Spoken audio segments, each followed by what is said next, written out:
그걸 편하게 이렇게 이야기를 풀어가셨으면 좋겠어요. 먼저 저희가 추모치 같은 거 따로 하지 않았는데 고향 있던 종합 포럼의 첫 만남을 오늘 하게 되었습니다. 그 시작 연말을 고광석 대표님께서 해주시겠습니다. 네, 큰 박수로 와주시면 감사하겠습니다. 네, 안녕하세요. 이 모임이 출범하기도 전에 제가 대표를 맡았는데요. 너무 해보고 싶어서 그냥 했습니다. 아시기 바라고요. 비도 오고 궂은 날씨에도 이렇게 와주셔서 감사드리고, 이런 일을 해보면 늘 어려움이 있지만 잘 준비해서 해나가도록 하겠고요. 이 포럼은 원래 이제 금정굴 인권평화재단이라고 거기 운영위원회에서 인권평화 사업을 좀 이렇게 확장해보자고 서로 운영위원들이 이야기를 하다가 어떤 게 좋을까 생각해서 포럼을 한번 해보는 거 어떻겠느냐 해서 시작하게 되었습니다. 그리고 뭐 실질적으로 지금 뭐 문재인 정부가 좀 민주적인 정부지 않습니까? 그래서 그런 시기에 좀 중앙에서라도 민주정치를 좀 위해서 애쓰고 있을 때 지역에서도 좀 민주주의 발전을 위해서 좀 힘을 써야 될 때 아닌가 이런 생각을 해서 그런 뜻으로 이 포럼을 시작하게 되었어요.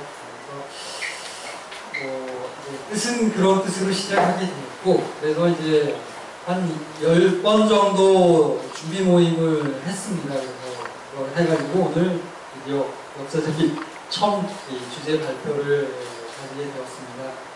이 포럼 진행 방식은 그 유명한 그 강사분을 초청해서 강연식 포럼이 아니고요. 우리 주변에 그 양심을 가지고 자기를 열심히 하시고 이런 이웃들과 잘 지내려고 노력하시는 분들을 모셔가지고 강사를 초청해서 강연을 진행하도록 할 거고요. 그래서 그 강연 이후에 토론하고 거기에 대한 문제점과 해결점이 찾아지면 궁극적으로는 시정이나 시의회의 그 인권 평화에 대한 조례를 좀 이렇게 만드는데 저희가 목표를 두고 있습니다. 그래서 인권 평화 포럼에 좀 동의해 주신 그 도의원이나 시의원님들이 계셔서 저희가 필요할 때 도움을 청해서 그런 이제 우리가 좀 더 시의회 그런 조례를 만드는데 저희가 목표를 두고 시작하게 된다고 보시면 됩니다. 저희들이 보면 실제로 이제 오늘 나오시는 여러분들 여기 다 계시지만 제가 아까 말한 그 양심을 가지고 열심히 일하고 주변과 잘 지내려고 노력하시는 분들이 다 아실 거예요. 계신 분들이 여기 윤주현 선배님, 이영문 선배님, 김조 선생님도 있고 그런 분들을 주변에 많이 있기 때문에 저희가 여기에 동의하신 분들이 한 40명 정도 되는데 그분들 한 분 한 분이 다 강의를 해주실 수 있는 분이라 아마 인권평화 포럼이 한 그래도 2, 3년까지 이 강사 걱정은 안 할 것 같아서 그때까지 잘 하지 않을까 이런 생각을 가져봅니다.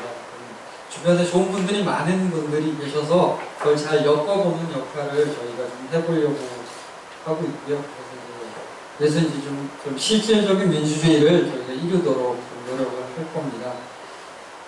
무슨 일이든지 해보면 좀 이렇게 쉽지는 않은데 그래도 같이 일하는 분들이 좀 성실하고 능력이 있는 분들이면 저희가 이제 좀 힘을 내서 일을 할 수 있는데 다행히 이번에 일을 한 10번 정도 준비 모임을 해봤는데요.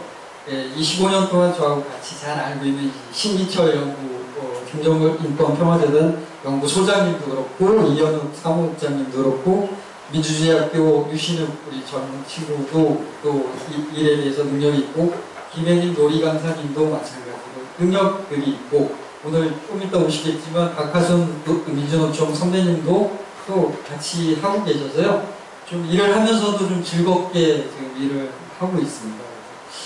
그런 부분도 지치지 않고 일을 해나갈 수 있는 인원들이 같이 있어서 다행이고요.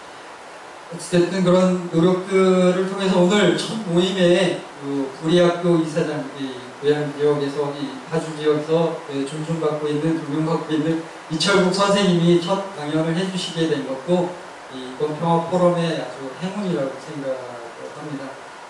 해주셔서 강연을 해주셔서 너무 감사드리고요. 광로군 그 삼산초등학교 선생님도 이제 보조 발표를 해주시고 했는데 조금 늦으시나 봅니다. 그분에게도 감사드립니다. 큰 목표는 아니지만 그 우리들이 작은 힘들을 모아서 고향 지역의 이 민주적인 발전을 위해서 이 협조를 해주시면 저희가 뜻을 모아서 더욱더 열심히 해보도록 할 거고요.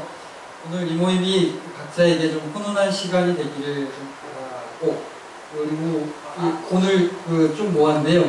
지금 안 오셨는데 회산서당 김백도 훈장님이 인권평화포럼 이 글씨를 저에게 게시해 주셨어요. 글씨체가 아주 예쁜데요. 이게 한글 추사체라고 합니다.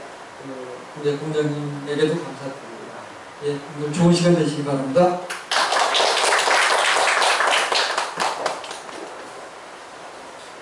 저희가 이 모임을 시작할 때 편안한 모임으로 얘기를 했는데 막상 이렇게 앞에 나와 있는 분들이 편안하게 못 해드린 것 같습니다. 죄송합니다. 저는 진행 맡으면서 시간 무조건 자른다 이랬더니 우리 대표님께서도 자꾸 제 눈치를 보시는 것 같아서 대단히 죄송합니다. 우리 이철국 선생님 소개를 잠깐 김진학 부모님께서 잘 아시겠지만 한 30년 됐나보네. 전교조 해직교사이시면서 그리고 대한교육을 계속 준비하셨던 대한교육의 아이콘이라고 말씀드릴 수 있겠습니다. 우리 학교 교장 선생님이시고 창립자이시고요. 지금은 우리 마을 협동조합이라고 하는 졸업한 학생들과의 공동 대안을 준비하시는 그런 일을 하고 계십니다. 정 선생님께서는 이 책 외에도 이제 몇 권을 지으셨고요. 교육 철학자라고 보셔도 그렇게 불러드려야 될 것 같습니다. 이철국 선생님 큰 박수로 맞이해주시고 있습니다.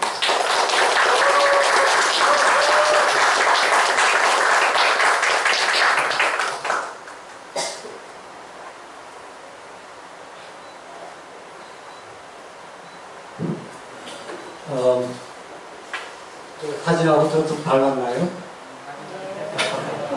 저 모자를 쓰고 또 오야 되는데. 네.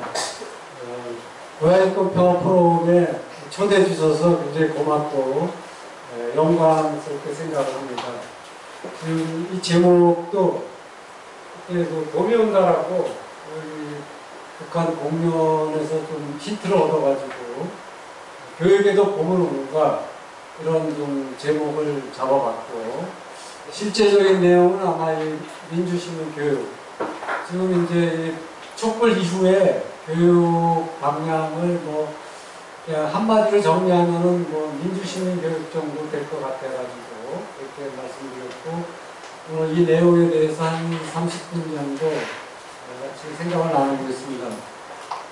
저는 사범대학을 나왔고 공교육에서 한 15, 16년, 대한교육에서 한 20년 가까이, 30년 전 넘게 교육에만 종사해 왔습니다. 대한교육에서는 제 별명이 강아지똥이라고 합니다. 그래서 한번 강아지똥은 영화는 강아지똥이니까 그래서 앞으로 한번 강아지똥으로 행사를 할 것 같습니다.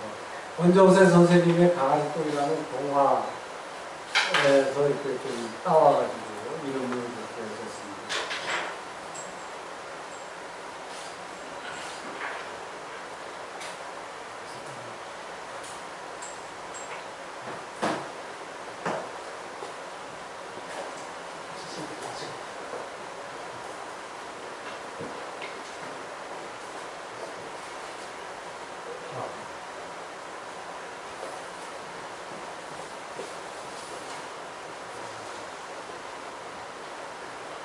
촛불 이후의 교육이 무엇인가?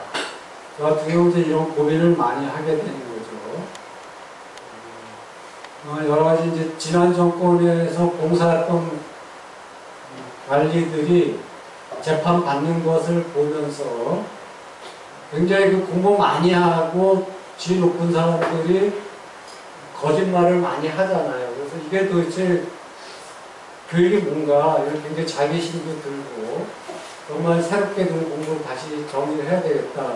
이런 고민들 아마 교육자라는 많이 하고 있을 것 같고, 그래서 특히 염치를 아는 그런 인격을 갖춘 민주시민교육이 진짜 좀 필요하지 않나 이런 생각을 아마 누구나 다 하게 될 것 같습니다.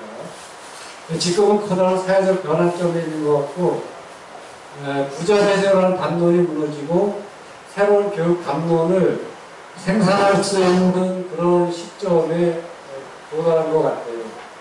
그리고 또 특히 미투 운동 같은 거, 이런 것들 이후에 우리 교육의 방향 같은 것들을 또 함께 고민을 해보고 싶습니다. 네.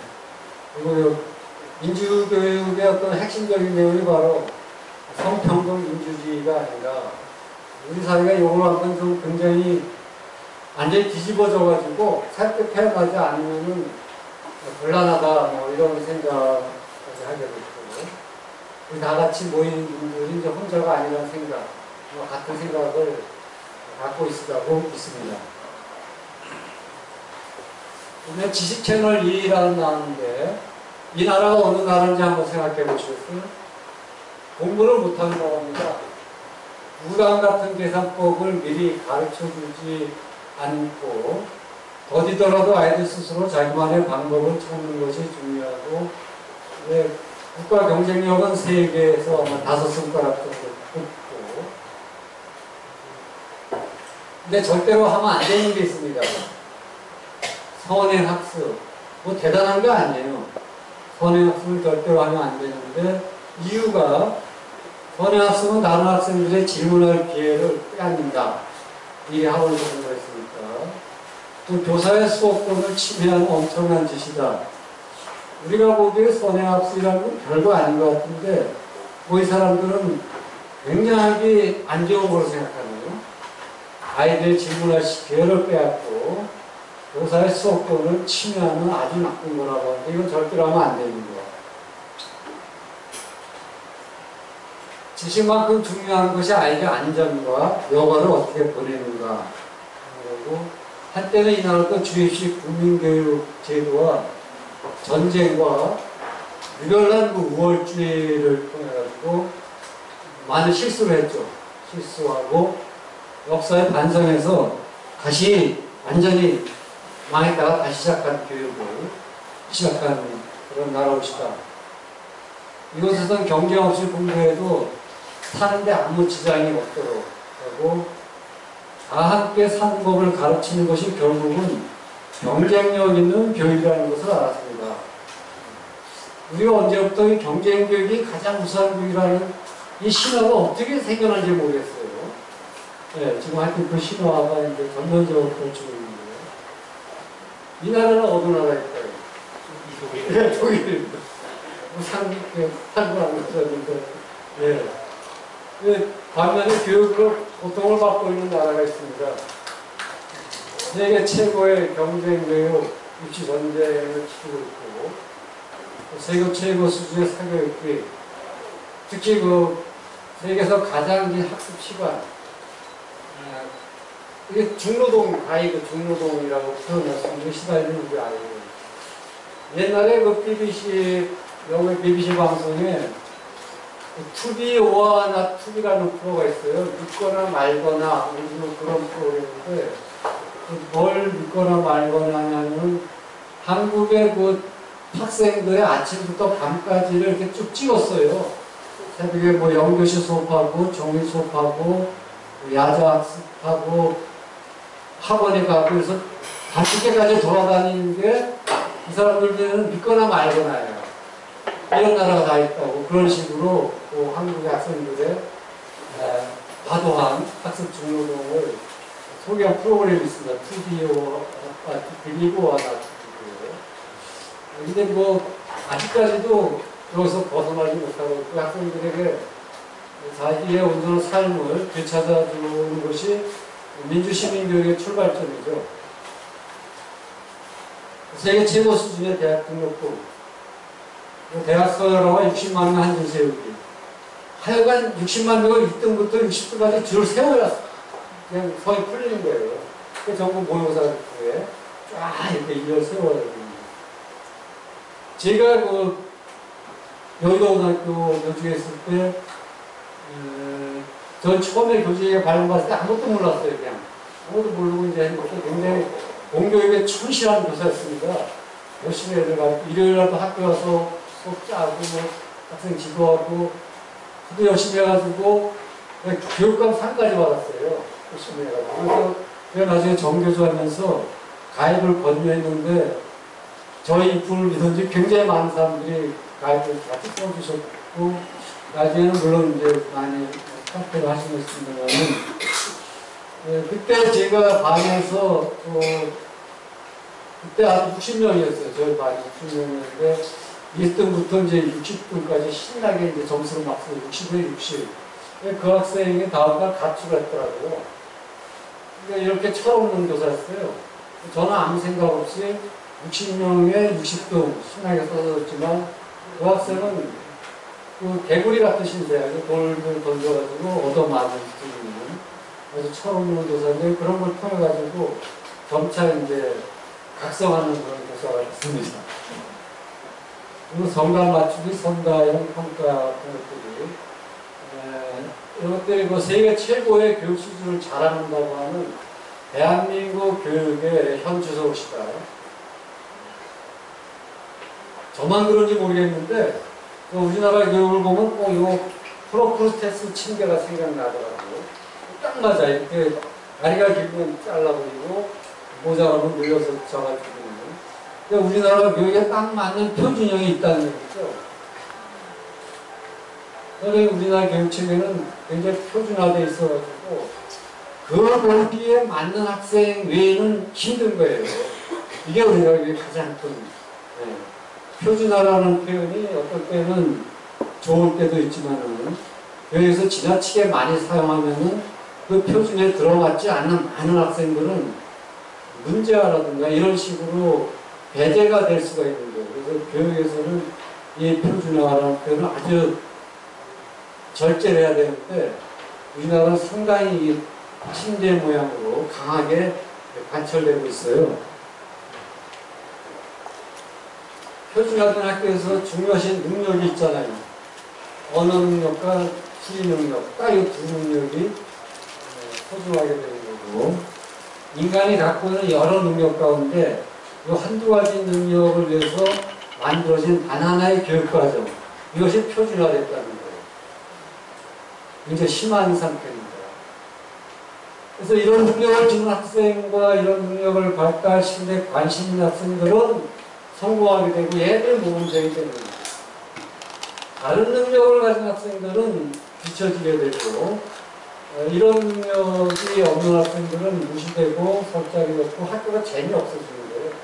그래서 뛰쳐나가게 되고 이것이 표준화가 갖고 있는 아주 독한 함정이고 프로크루스의 침대라고 이름을 붙일 수 있을 것 같습니다. 그래서 이제 새로운 원리를 생각해 본다면 아주 쉽죠.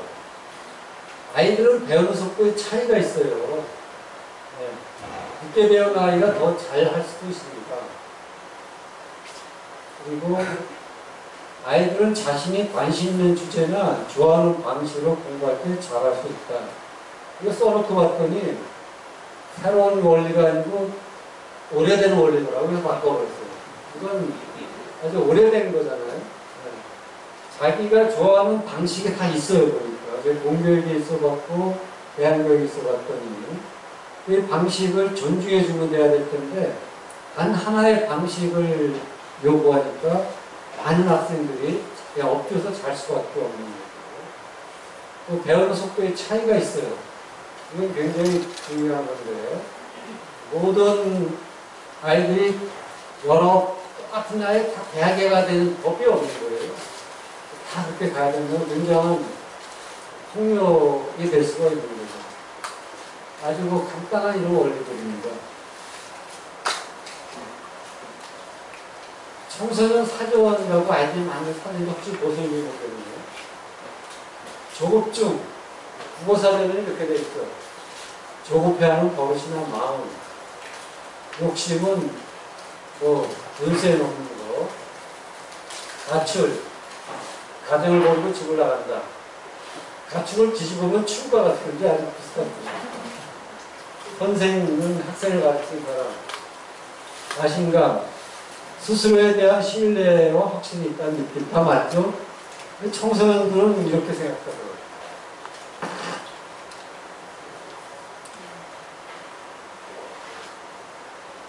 조급증은 자녀가 못 믿었다는 거예요. 부모가 조급다는 거는 자녀들 입장에서 보면 왜 못 믿고 있구나. 욕심이란 부모님의 탕례고 누리고자 하는 것을 자녀에게 투영하는 마음. 가출, 가정이 제발 가정이 되기를 바라며 집을 나가. 선생, 때로는 존재의를 모르는 사람. 자신감, 어른들이 자꾸 가지라고 하지만 절대로 존재할 수 없는 느낌. 다 우리 어른의 관점에서 생각하는 거예요.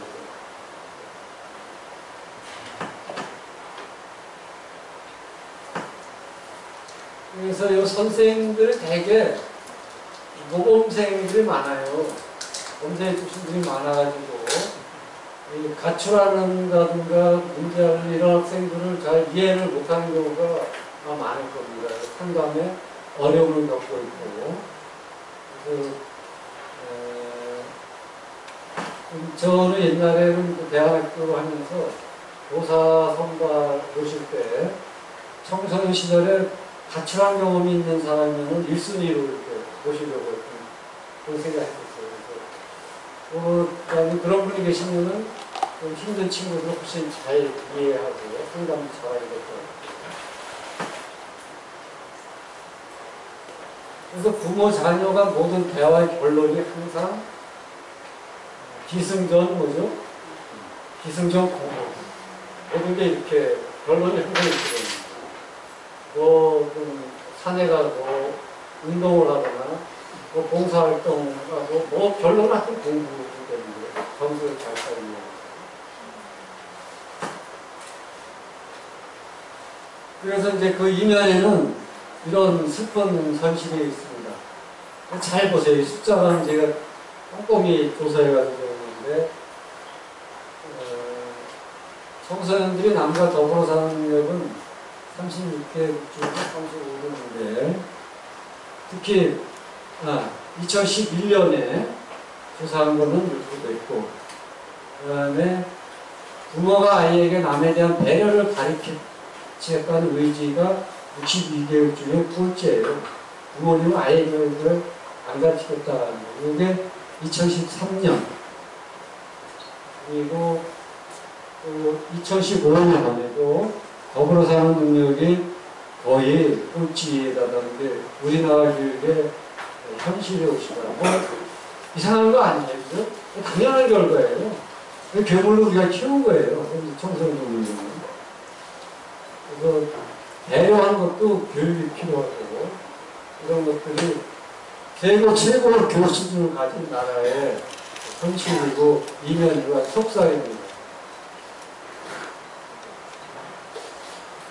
그래서 요즘 청소년들이 이제 차별 같은 걸 정당화하잖아요. 그 사람 청소년들. 그래서 이런 관용이라든가 배려, 소수자에 대한 배려 같은 것도 타고난 것보다는 후천적으로 교육에 관해서 길러질 수 있다고 생각을 하는 겁니다. 뇌과학자는. 시카고대 신경과학과 연구팀은 3살에서 5살 아동의 상대로 뇌와 행동을 검사할 경우가 관용과 배려는 타고난 성격보다는 후천적인 교육의 영향이 더 크다는 결론을 얻었습니다. 남을 배려하는 마음도 교육을 통해 길러야 합니다. 우리나라가 안 가르친 게 이거잖아요. 남을 누르고 경쟁에서 성공해야 되기 때문에 배려를 가르칠 틈이 없는 거라고 생각합니다. 왜 이렇게 됐을까? 우리나라 청소년들이 왜 이렇게 됐을 것 같아요? 배려를 받아본 적이 없는 거예요. 그렇게 생각해요. 인간다운 대접을 학교 다니면서 받아본 적이 없는 거예요. 청소년들. 아이들도 당연히 배려를 받기 원하고 교사들도 배려를 받기 원하고 배려라는 게 주고받기 해야 되는 거니까 아이들은 숫자로만 취급이 되죠. 1등에서 몇 등까지 이런 것이 바로 배려를 받아야 되는 아이들 충분히 대접을 받고 청소년으로서 누려야 할 권리를 행사하고 이런 것이 민주시민교육의 바로 첫걸음이었다. 이론은 필요가 없어요. 뭐 이론은 어떻게 해, 민주시민교육. 그냥 배려를 해주고 인정해주고 배덕을 해주면 되는 거예요. 혹시 이런 운동 아세요? 5.18 만세운동 이런 것들이 좀 많이 퍼졌으면 좋겠는데 우리나라는 과잉학력이에요. 다른 나라에 비해서 이런 독특한 운동인데 지나치게 높은 대학률에 따른 부작용을 우려하는 시민단체로 5.18 만세운동이라는 고등학교만 졸업해도 만족하는 세상, 고등학교만 졸업해도 착하게 살고 먹고 살 수 있는 그런 세상을 꿈꾸고 있는데 과잉학사의 원인은 고졸자가 진입하는 열악한 일자리 이것이 크죠. 이 인권 격차가 크니까 이렇게 될 수밖에 없고 원인이 어딘지 찾아봐야 되는데 고졸자는 일자리가 취약하니까 직업 취업이 잘 안 돼요. 그러니까 대학을 꼭 가야겠다. 대학을 필수하고 그러니까 대학에 과잉으로 진학을 하게 되니까 대졸자가 하향을 취향할 수밖에 없고 뭐 소방서원 모집하는데 대졸자들이 엄청 몰린다든가 고졸자 취업기소는 더욱더 그렇게 감소하게 되고 이것이 악순환을 일으키고 있습니다. 이 어디선가 이 악순환의 고리를 끊어야 돼. 그래야 대학에 가지 말라는 말이 힘을 받을 수가 있는 거예요. 일본에서는 90년대부터 한국의 구급공무원 응시 자격을 고교 졸업 후 2년 이내로 제한하는 그런 조치를 취했어요. 그래서 그 과잉학력의 고리를 과감하게 끊으려고 하는 그런 이런 전례가 있습니다. 참고해 볼 만한 사례라고 생각이 듭니다. 이런 뭐 극단적인 조치가 없으면은 이거 악순환이 끊어질 수가 없을 것 같아요. 여기 통계를 보세요. 고등교육 이수율 한국이 지금까지 대학 진학률이 70%라고 하는 것은 굉장히 비정상적이에요. 이거는 다른 나라에 비하면은 여기가 선진국이라고 하는 나라들인데 우리나라가 70%에 달한다면 우리나라가 뭐 그렇다고 독창적인 학문이 많이 발전하느냐 이거는 아닌 것 같은데 이렇게 많은 수가 대학에 가고 있어요. 대단히 비정상적인 건데 아마 직업을 위해서 가는 경우가 대부분일 거라고 생각이 듭니다.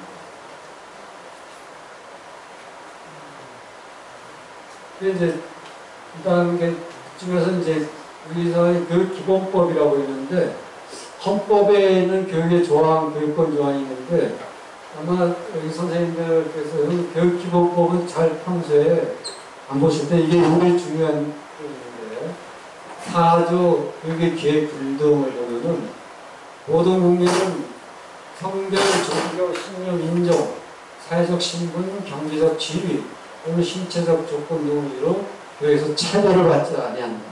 상당히 아주 선진적인 조항이 여기 있습니다. 교육에 관한 조항과 헌법은 아주 추상적이에요.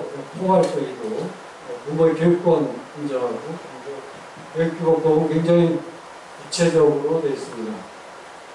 2조 교육개념을 보시면은 교육의 인격을 도하고 자주적 생활 능력과 민주시민으로서의 필요한 자질을 갖추게 함으로써 민주국가 발전에 이바지 한다.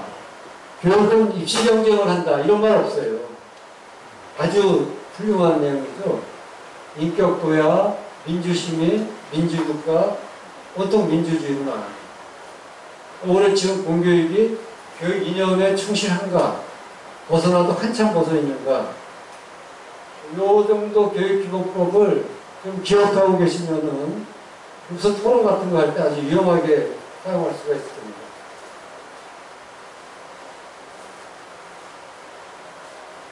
잠깐 일반 학교와 대안 학교를 조금 비교를 해보겠습니다.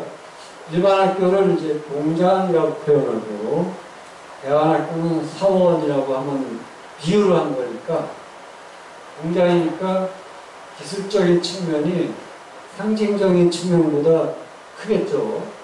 상징적인 측면하면 가치, 의미 이런 것들. 가치와 의미는 사원에서 많이 추구하는 거예요.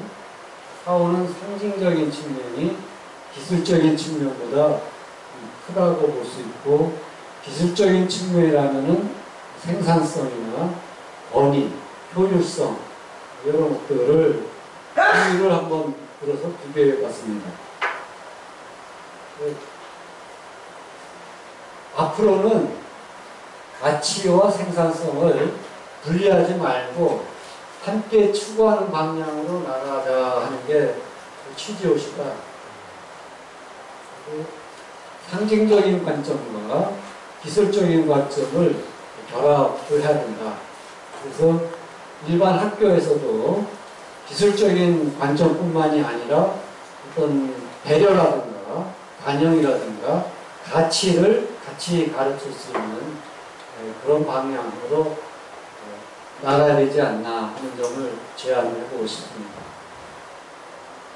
그래서 기술자의 초상과 예술가의 초상을 다 갖춘 사람이 미래에는 좀 더 많이 필요한 인물이 아닌가 생각이 듭니다. 사원이면서 또 생산적인 그런 측면도 있고, 공장이면서도 가치를 추구하는 의미 있는 공장이라는 이런 이미지를 다 갖고 있는 학교, 이것이 공교육의 방향이 돼야 되지 않나 생각이 들고, 양자택일적 사고방식을 뛰어넘어서 융합적인 사고가 필요하고, 아마 지금이 거의 우리나라 교육이 이제 바닥을 쳤으니까 이런 방향으로 나가라고 믿어주기 필요 않습니다만, 초점을 두 개 맞추는 거죠. 교육에 있어가지고. 지금까지는 완전히 어떤 기술적인 면, 생산적인 면, 효율성, 여기에만 초점을 맞췄다면 의미라든가 가치, 배려, 더불어 함께 사는 능력, 이 같은 의미에 대해서도 초점을 같이 맞추는 그런 교육의 방향이 새로운 정부의 과제가 아닌가 이렇게 생각을 해봅니다. 새가 양날 결혼하니까 시원합니다. 공교육은 형식권 교육이라고 할 수가 있어요. 포멀하다, 형식권 교육이고, 대안교육은 비형식권 교육이죠. 인포멀한, 형식에서는 좀 많이 벗어나 있는. 그래서 저의 오늘 그 얘기의 큰 결론은 이것이다. 교육의 형식권 교육과 비형식권 교육의 양날개로 비상을 해보자. 형식권 교육은 안정적이라는 장점이 있고, 제도화되어 있으니까 안정적이고, 비형식 교육은 다양한 시도를 해볼 수 있다는 그런 장점이 있습니다. 그래서 비형식권 대안교육에서 그래서 다양한 시도를 하면서 그것들이 검증이 되면은 일반 제도권 교육으로 넘어가면서 거기서 이렇게 채용이 되고, 이와 같은 그 선순환이 이루어지는 소위 말해 양날개로 날아가는 그런 구도가 이상적이지 않나. 지금 그 혁신학교라는 것이 바로 대한교육에서 여러 가지 실험을 공교에서 가져가는 것이 철학과 내용 같은 것들, 바로 그런 둘이 결합한 장점이라고 생각을 해봅니다. 그래서 이 두 가지 양날개로 교육이 안정적으로 도약하고, 공교육 입장에서 보면은 양날개로 날아오는 것이 일종의 보험을 드는 거라고 생각이 들어요. 그래서 좀 위급한 사태 왔을 때 보험을 해서 안정적으로 갈 수 있다는 그런 하나의 장점이 있지 않나 생각해봅니다. 이런 세월호 추모를 고향 청소년들이 화정 광장에서 매년 했어요. 1주기, 2주기. 여기 뭐 같이 하신 분들도 많이 계실 건데, 그때 그 학생들이 그 추모 준비위원회를 꾸렸죠. 거기에 이제 공교육 학생들과 대안교육 학생들이 같이, 완전히 같이 했어요, 이걸. 추모를 꾸려가지고, 같이 한 그런 또 아름다운 그런 행사도 있었습니다. 민주시민교육 오늘 주제인데 결정판이 뭘까요? 가장 아주 효과가 좋은 민주시민교육. 아마 동의하실 텐데 이거잖아요. 이게 18세 선거권이 많이 필요 없어요. 이걸 도입하면 그 순간 민주주의 교육을 해야 돼요. 정치가 무엇인지, 투표가 무엇이고, 선거가 무엇이고, 정치인이 뭔지 바로 이 순간 이거 공부를 해야 투표를 할 수 있으니까 다른 말이 필요 없어요.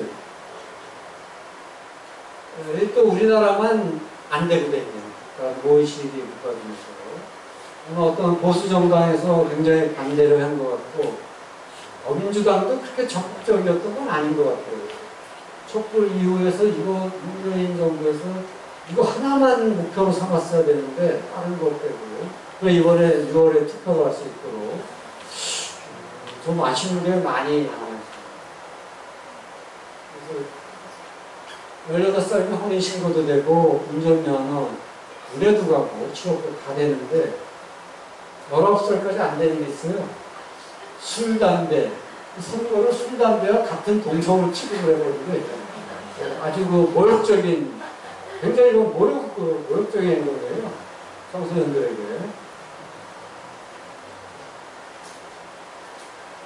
그리고 청소년들이 삭발까지 하면서 여의도 앞에서 농성까지 했지만 싸늘하게 외면을 받고 끝났습니다.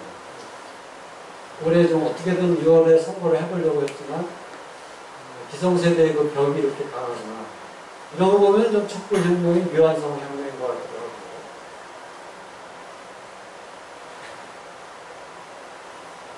대한교육 간단히 말씀드려보면 고양시에 이런 게 있어요. 매년 10월마다 호수공원에서 대한교육 한마당을 하고 있습니다. 작년에 이런 거 포스터 해가지고 이것이 뭐 잘 안 보이는데 여러 가지 그 교육 문화 기관들 약도를 표시한 건데 고양시가 갖고 있는 교육적 자산이 굉장히 많아요. 특히 고양시가 다른 곳에 비해서 교육 역량이 아주 많이 잘 이렇게 모여있는 그런 지역으로 소문이 나 있습니다. 여기 대학교도 좀 많이 발달해 있고 공동묘가도 많이 있고 각종 그 교육문화단체들이 굉장히 한 3, 40개 있게 되고 있고 이 자리에도 좀 관여하는 분들이 많이 와 계시는 걸로 알고 있습니다. 그래서 이런 그 마을이 굉장히 그 아이들을 성장하는데 상당히 우리는 중요하다고 생각이 들고 한 아이를 기르기 위해서는 우리 마을이 필요하다. 이런 그 아프리카 국간이 딱 현대에서 딱 어울리고 학교 안에 갇혀있지 말고 마을 나와가지고 이제 공동체와 같이 가서 아까 말씀드린 교육적 자산들을 충분히 또 활용해가지고 아이를 잘 키울 수 있는 기반이 고양시는 잘 마련되어 있죠. 마지막 제안을 하겠습니다. 발표를 마치면서 고양 민주시민을 거듭나는 고양시 청년 허브센터 같은 거를 하나 만들면 어떤가. 청소년들에서 청년으로 넘어간 그 단계, 이 단계가 굉장히 애매한 모호한 단계예요. 특히 대학에 진학을 안 했거나 못한 친구들은 우리 사회에서 전혀 잊혀지고 있어요. 대학 하니까 그 대학생들은 많이 이렇게 주목을 받는데 대학 진학 안 하거나 못한 친구는 주목을 못 받아요. 대체 뭔지. 이렇게 주위에서 한번 둘러보시면 전혀 떠오르지 않거든요. 입시 경쟁 교육으로 굉장히 피폐했지만 대학까지 못 갔기 때문에 더욱더 이렇게 어려움을 겪고 있는 이런 친구들이 많이 있을 거라고 생각이 들고 이런 친구들을 위한 플랫폼 같은 거, 허브센터 같은 것이 꼭 필요하다고 생각이 듭니다. 그리고 서울시에는 아마 은평구에 이평 커다란 그런 센터가 있는 걸 벤치마킹 할 수도 있을 것 같아요. 고양시에. 일반학교 졸업생과 대학학교 졸업생 함께 인생도 배우고 진로를 탐색하는 그런 허브 공간 같은 거. 여기서 여러 가지 정책도 수립하고 또뭐 알바 시키면 알바 많이 하잖아요. 알바 시키면이라든가 그걸 주고 문화에 대한 여러 가지 공부하면서 좀 주눅 들지 말고 우리 청소년들이 떳떳하게 자신의 삶을 뚜벅뚜벅 찾아가지고 이 세상을 향해서 나갈 수 있는 이거를 말을 못하면 어른이 아니잖아요. 우리가 현재 고양시에서 할 힘을 모아서 할 거는 바로 이런 거 부각되지 못하고 있는 힘들어하는 청소년들에게 기운을 얻어줄 수 있는 그런 센터를 같이 힘을 모아서 만드는 것이 민주시민 교육에 있어서 굉장히 큰 역할을 할 수 있지 않나 이렇게 제안을 드리면서 제 얘기를 여기서 마치겠습니다. 고맙습니다.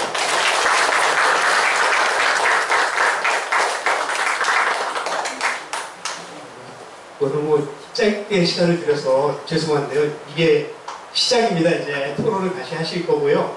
여러분께서 토론하신 내용에 따라서 다음에 다시 한 번 더 깊이 또 연구 과정을 부탁드리고 말씀드릴 수 있을 것 같습니다. 어쨌든 고양시의 이렇게 대한교육과 공교육의 문제점들 이렇게 어떻게 결합시킬 건지를 고민할 수 있는 이철욱 선생님 같은 분이 계시다는 게 굉장히 좀 뿌듯한 것 같습니다. 이철욱 선생님께 다시 한 번 더 감사합니다.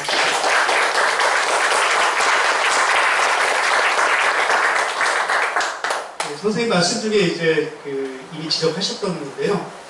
실제 대한교육의 내용을 공교육에 받아들이기 위한 혁신학교 이야기를 하셨습니다. 그 고양시에도 혁신학교가 있는데 창탄초등학교 왕동훈 선생님 보셨습니까? 이게 어떻게 말씀 준비하셨어요? 혹시 좀 소개를 또 드려야 되는데 막상 이렇게 맥이 끊기니까 그렇네요. 끝나고 난 다음에 기회를 소개를 드리도록 하겠습니다. 왕동훈 선생님 모시겠습니다. 박수.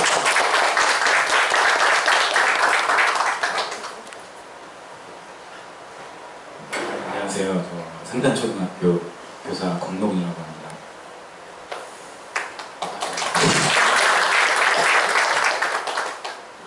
네. 사실 뭐 제가 뭐라고 여기 있는지는 잘 모르겠는데 그냥 혁신학교에 있다는 이유로 어떻게 연이 닿아서 왔는데요. 제가 긴 이야기를 할 내공은 없어서 10분이라고 말씀해 주셔서 10분 정도는 이야기를 할 수 있지 않을까 싶어서 왔는데 더 빨리 끝날 수도 있습니다. 일단은 혁신학교라는 게 이제 새로운 것들을 공교육 체제 안에서 여러 가지 것들을 시도를 하고 있는데요.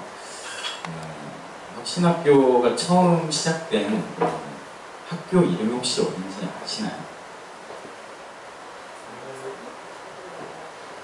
아시나요? 네, 그 남한산 초등학교라고 거기를 가장 처음으로 오픈한 겁니다. 2000년 정도, 2001년도 그때 그 남한산성 근처에 그 폐교 위기 학교가 있었어요.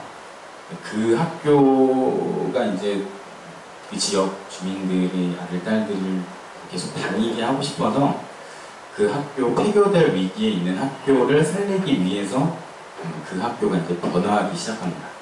그 학교를 살리기 위해서 이곳저곳에서 선생님들이 모여들었고요. 그래서 학교를 좀 더 근사하고 괜찮은 곳으로 만들어보자. 경쟁이 없고 많은 체험학습들과 이러한 것들을 진행할 수 있는 학교들로 만들어보자 해서 나온 게 이제 남한산 초등학교의 등장이고요. 그 이후로 그 학교가 대박이 났습니다.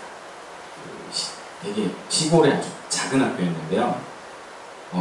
그 학교에 이제 선생님들이 모여서 점점 괜찮은 학교로 키워가는데 뭐 키워간다고 해봤자 시골학교이거든요. 뭐 전교생 뭐 100몇 명 이거밖에 안 되는 그런 학교로 자라났는데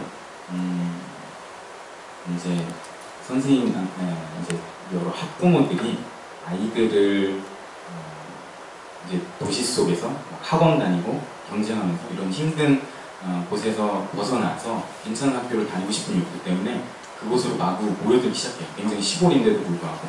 그래서 그 주변에 집값이 막 뜨고 그 집값이 뜨고 이런 현상들이 일어나기 시작을 해요. 그렇고 거기에 막 입학하려고 막 새를 드는데 새를 들기가 되게 막 기다려야 되고 이런 현상이 일어납니다. 여튼 그 학교를 처음에는 혁신학교로 당연히 부르지 않았어요. 근데 점점 시간이 지나가면서 그런 작은 학교들이 점점 변화하기 시작하는데요. 근데 이런 작은 학교 말고 이제 좀 더 이런 무대를 여러 곳에서 시행하고자 했던 게 이제 김상곤 교육감이 등장을 하죠. 2009년도 좀 등장을 해서 교육감이 당선되고 이때부터 이제 남한산 학교를 혁신학교라는 이름으로 명명을 합니다. 지정을 하고요. 그리고 남한산 초등학교에 있었던 선생님들 중에 서기원 선생님이라든지 그런 선생님들이 성남에 가서 고평초등학교 같은 도시형 혁신학교를 만들기 시작하고요. 그런 학교들이 점점 혁신학교로서 이름을 떨치기 시작을 하고 마침 김상곤 교육감이 어쨌든 시너지를 줘서 여러 가지 지원들을 하고 그렇게 발전을 해옵니다. 그래서 고양시에도 이제 혁신학교가 나왔죠.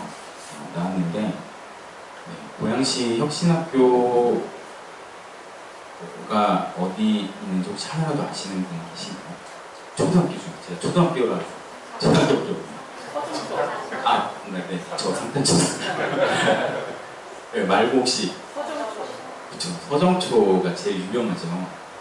그래서 고양시에서는 1기 혁신학교를 이제 서정초, 상탄초도 바로 이어갔고요. 지금 혁신학교가 그 두 개로 이제 시작을 해서 지금은 우후죽순으로 사실 많습니다. 그게 뭐 정책이기도 하고 모든 학교를 혁신학교로 만든다는 그런 얘기들도 있는데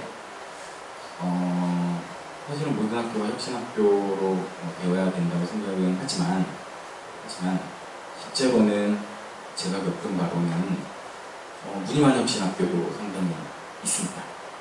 겉으로는 혁신학교로 지정이 됐고 혁신학교인 척하지만 혁신학교이지 않은 그런 학교들이 사실 그 학교를 범용할 수는 없지만 상가는 괜찮습니다. 상가는 괜찮던데 서정도 뭐 괜찮다고 해주죠.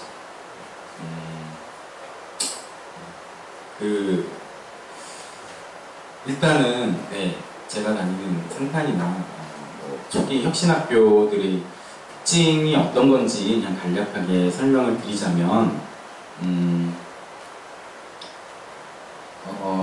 뭐 민주시민 그리고 경쟁 없는 그런 것과 연결을 시켜서 말씀을 드리자면 일단 교사 문화가 조금 더 수평적이라고 해야 될까요? 저희 상탄초등학교만 해도 교장 선생님이 평교사 출신입니다. 그러니까 교장 자격증이 없는 채로 교장이 계셨어요. 그래서 뭐 얼마 전에 말이 많았지만 그 내부형 공모제라는 것이 있어요. 그것 중에서 이제 내부형 공모제라는 게 있는데 내부형 공모 중에서도 이제 교장 자격이 없는데도 불구하고 그러니까 평교사인데 교장을 지원할 수 있는 제도가 아주 이만큼 있어요. 이만큼 있는데 그거를 조금 늘려달라고 지금 얼마 전에 이슈가 됐는데 이제 그것조차 무자격 교장의 등장이라고 비판하는 그런 얘기들이 많은데 여하튼 8년 전쯤 상탄초등학교에 이제 공모제를 시작을 했는데요. 그래서 평교사 출신의 교장 선생님이 태어나셨고 그리고 그 태어난 과정도 학교 구성원들의 노력이 있었죠. 공모제로 추진을 했고 공모제로 됐고 그 학교의 공무부장이셨던 선생님이 교장 선생님이 되셨고 이러한 과정들이 그러니까 어쨌든 아래로부터 이런 노력들이 있었고요. 교장 선생님이 지금 현재 계시는데 처음 교장 선생님이 되셨을 때 46살이셨어요. 지금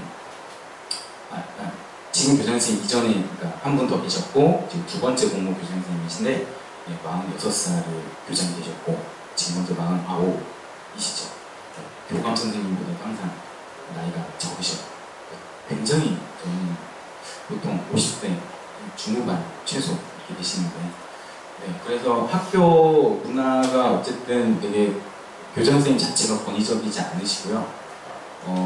항상 밖에 나와서 아이들 맞아주시고, 뭐 중간놀이 시간이라는 게 있는데 그런 때마다 나가서 아이들 안전 보시고, 그리고 급식 시간마다 나와서 막 애들 급식 먹은 자리에 막 행주 막 하고 계시고, 그리고 그러고 계시고, 선생님들이랑도 되게 친근하세요.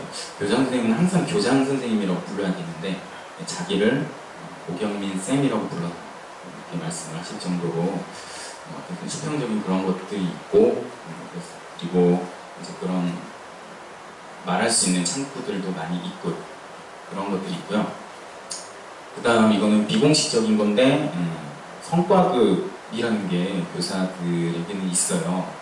원래는 없었는데 이제 경쟁의 어떤 요소를 도입하겠다 이런 측면에서 성과급을 교직사회에 도입을 해서 네, 등급을 나눕니다. S, A, B 이렇게 세 등급으로 나눠서 뭐 한 그 등급마다 100만 원 좀 안 되게 차이가 나나 뭐 네, 이렇게 되는데요. 저는 올해 B등급을 받았어요. 네. 되게 초연하려고 노력했는데 기분이 되게 더럽더라고요.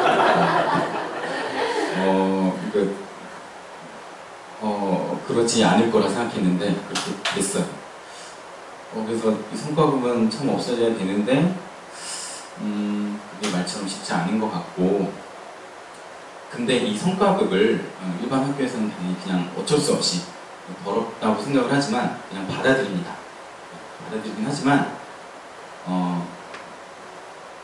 저희 몇몇 학교들에서는 성과급을 모두 다 회수한 다음에 n분의 1을 합니다. 정교조에서 많이 했던 거죠. 물론 자발적인 참여를 하고요. 강요를 하지 않습니다. 강요를 하지 않고 그거를 자원을 받아서 하는데, 저희 학교 같은 경우에는 뭐 거의 다 아마 참여를 하는 것 같고요. 80% 정도 참여를 하는 것 같고, 그리고 이제 A등급을 받은, S등급, 제일 높은 등급을 받은 사람들이 참여가 되게 많다고 하고요. 그리고 S등급인, SAB, B등급인 사람이 미안해서 오히려 빠지고 싶어 한다는 뭐 그런 얘기가 있어요. 다 걷어서 그것을 n분의 1로 합니다. 이거는 비공식적인 거예요. 비공식적인 거고, 어디에 알려주면 안 되는데 제가 말씀드리는 겁니다. 왜냐, 이 공문으로 n분의 1 하지 말라고 나오고 그러거든요. 이건 공식적으로 하면 안 되는 거라서 굉장히 비공식적으로 다 하는 거예요. 그래서 이건 혁신학교의 특징, 꼭 그 제도적인 어떤 특징은 아니지만 혁신학교의 문 선생님들이 조금이나마 그런 경쟁적인 요소를 없애려고 노력을 하는 것 중 하나를 볼 수 있고요. 네, 아이들의 경쟁적인 요소, 비경쟁적인 요소는 어떻게 없애냐면, 네, 물론 뭐 파격적으로 아예 없애진 않고요. 그렇지만, 네, 이제 시험 같은 거를 등수를 매기지 않아요. 네, 초등학교에서는 적어도 등수를 매기지 않고요. 중고등학교는 잘 모르겠습니다.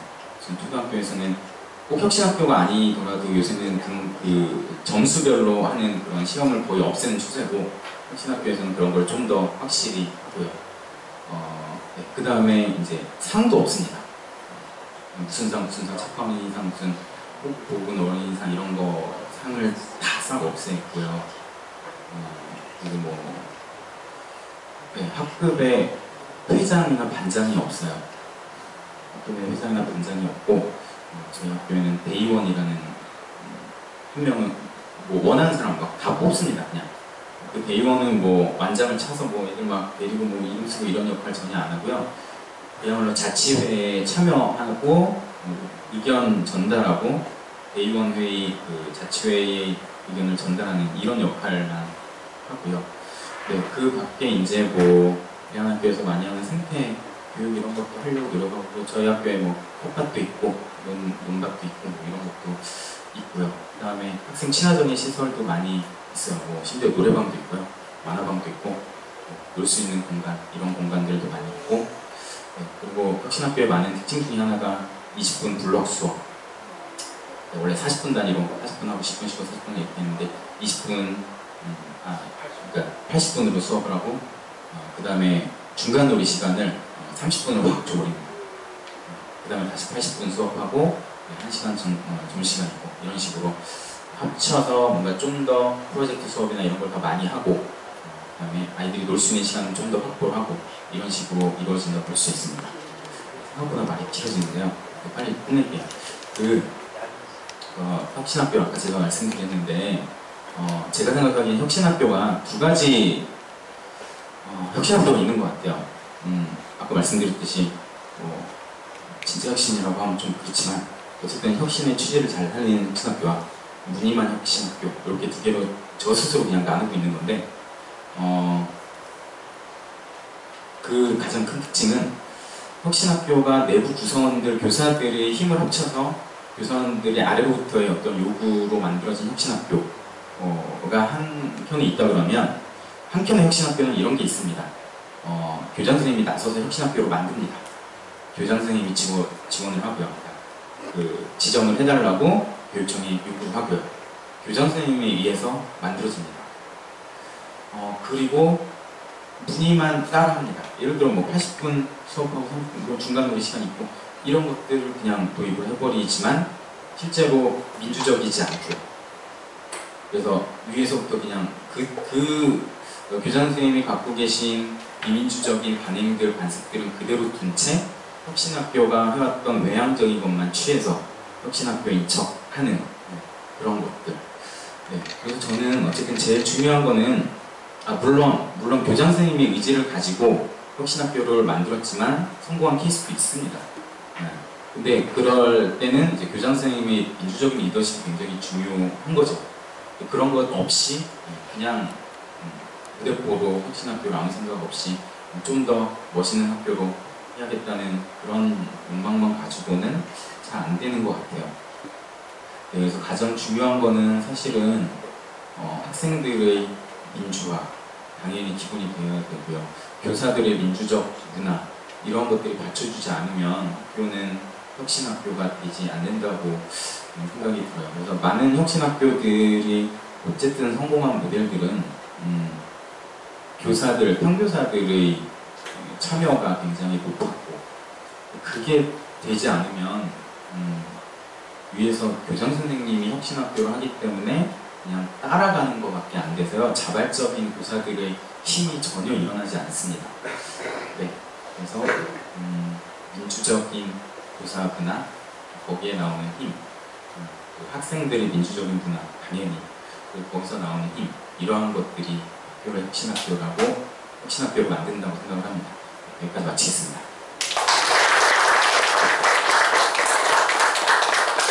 감사합니다. 어렵게 부탁드렸는데 이렇게 흔쾌히 응해 주셔가지고 시간이 좀 많이 나오네요. 감사합니다. 이어서 좀 또 보여드릴 수 있는 거는 상탄초등학교 선생님이신데 상탄초등학교 학생들이 많이 진학한 곳이에요. 일산 동중학교라고 하는 곳에서 이건 긍정 때문에 한 건 아니고요. 혁신학교가 어떻게 활동하는지 한 7분짜리 동영상이 있습니다. 그걸 좀 잠깐 좀 틀어드리겠습니다. 시간 좀 걸릴 텐데요. 잠깐 쉬십시오.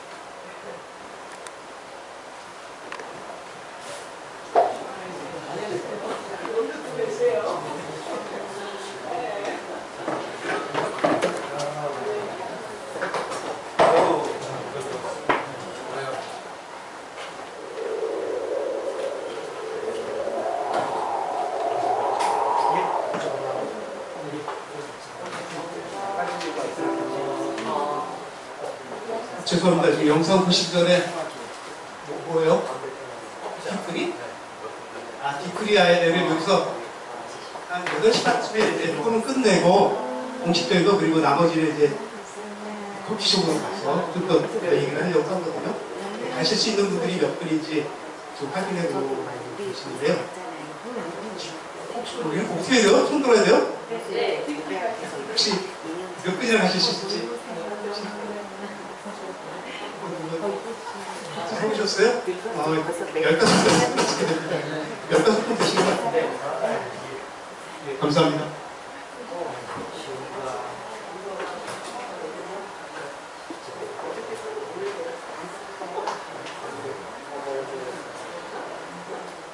우리 이제 아시아식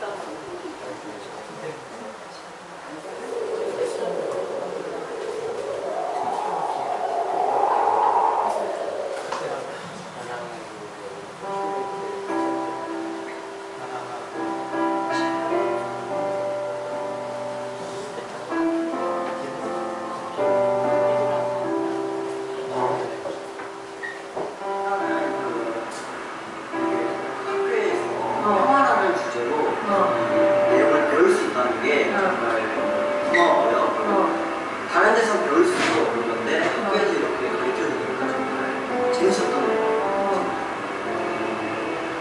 각 과목마다 같은 주제인데 다 다른 느낌으로 배우고 하니까 전쟁에 대해서 많이 알게 되고 또 전쟁에 대해 많은 생각을 하게 되고 하니까 좋은 것 같아요. 여러 가지 과목을 함께 접할 수 있어서 평화에도 더 가까워지고 공부도 함께 할 수 있어서 좋았던 것 같아요. 네. 그 수업 중에서 어떤 점이 제일 좋았어요? 미술 시간이 제일 좋았어요. 어떤 점이 제일 좋았어요? 평화나 전쟁에 관해서 포스터를 만드는 게 정말 좋았어요. 재밌었어요. 어떤 걸 느꼈나요? 평화가 정말 중요하다는 걸 느꼈어요. 감정을 간 거예요. 그게 왜 제일 좋았어? 여기 파란에도 그런 아픔이 있는 줄 몰랐어요. 감정부를 갔다 와서 더 시인된 영감이 잘 떠올랐어요. 저희 마을에 금정물이라는 학살의 장소가 있는데 정말 신기했고 안타까웠습니다. 어떤 점이 안타까웠어요? 무고한 희생이잖아요. 솔직히 탄양 사람들이 북한 사람들에게 도움을 줬다고 해서 수백만을 죽였다는 게 정말 안타까웠습니다. 사람들이 여기 희생당한 거에 대해서 어떤 느낌이 들었어? 저는 너무 속상했어요. 사람들이 아무 이유 없이 죽는 게 너무 불쌍했어요. 그리고 평화에 대해서 어떤 생각이 하게 됐어? 정말요? 중요하고 얼마큼 중요하다?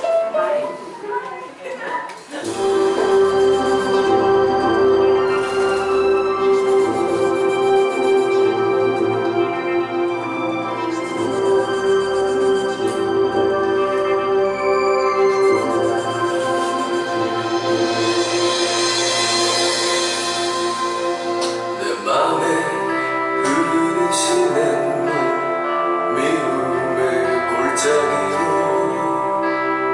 물살은 가르는 물고기떼 물 위로 차오르네.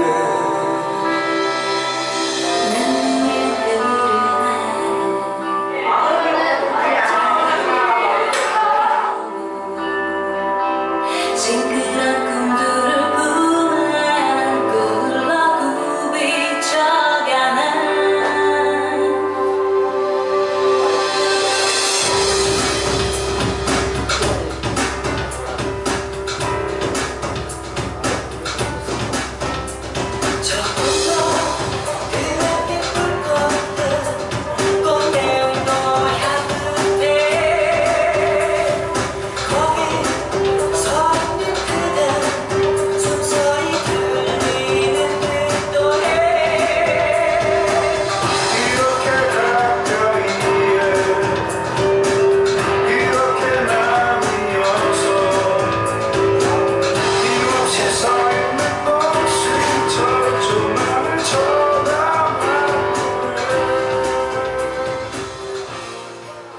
무슨 생각이 들어?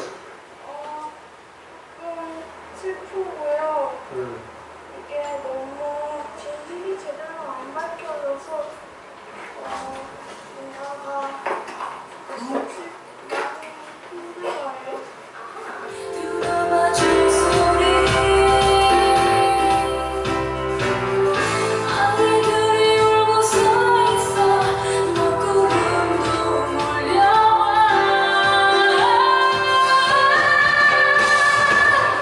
자초를 내리고 두 손 마주 잡고 힘없이 서 있는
마음껏 웃어서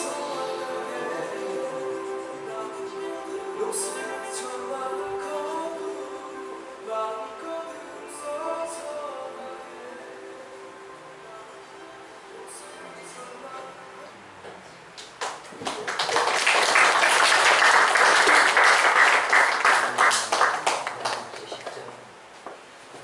주시고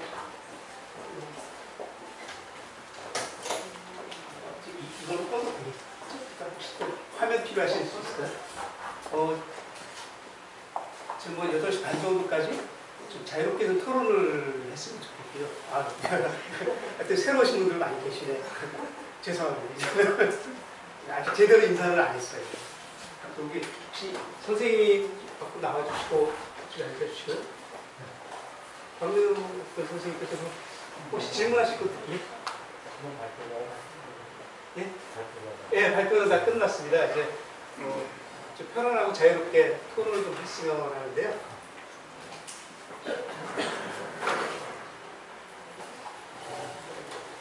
꺼도 되겠죠?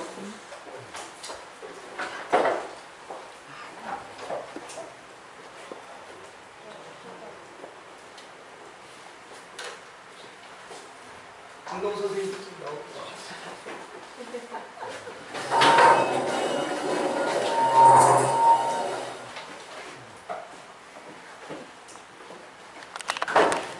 혹시 원석 대표님들 나오시죠?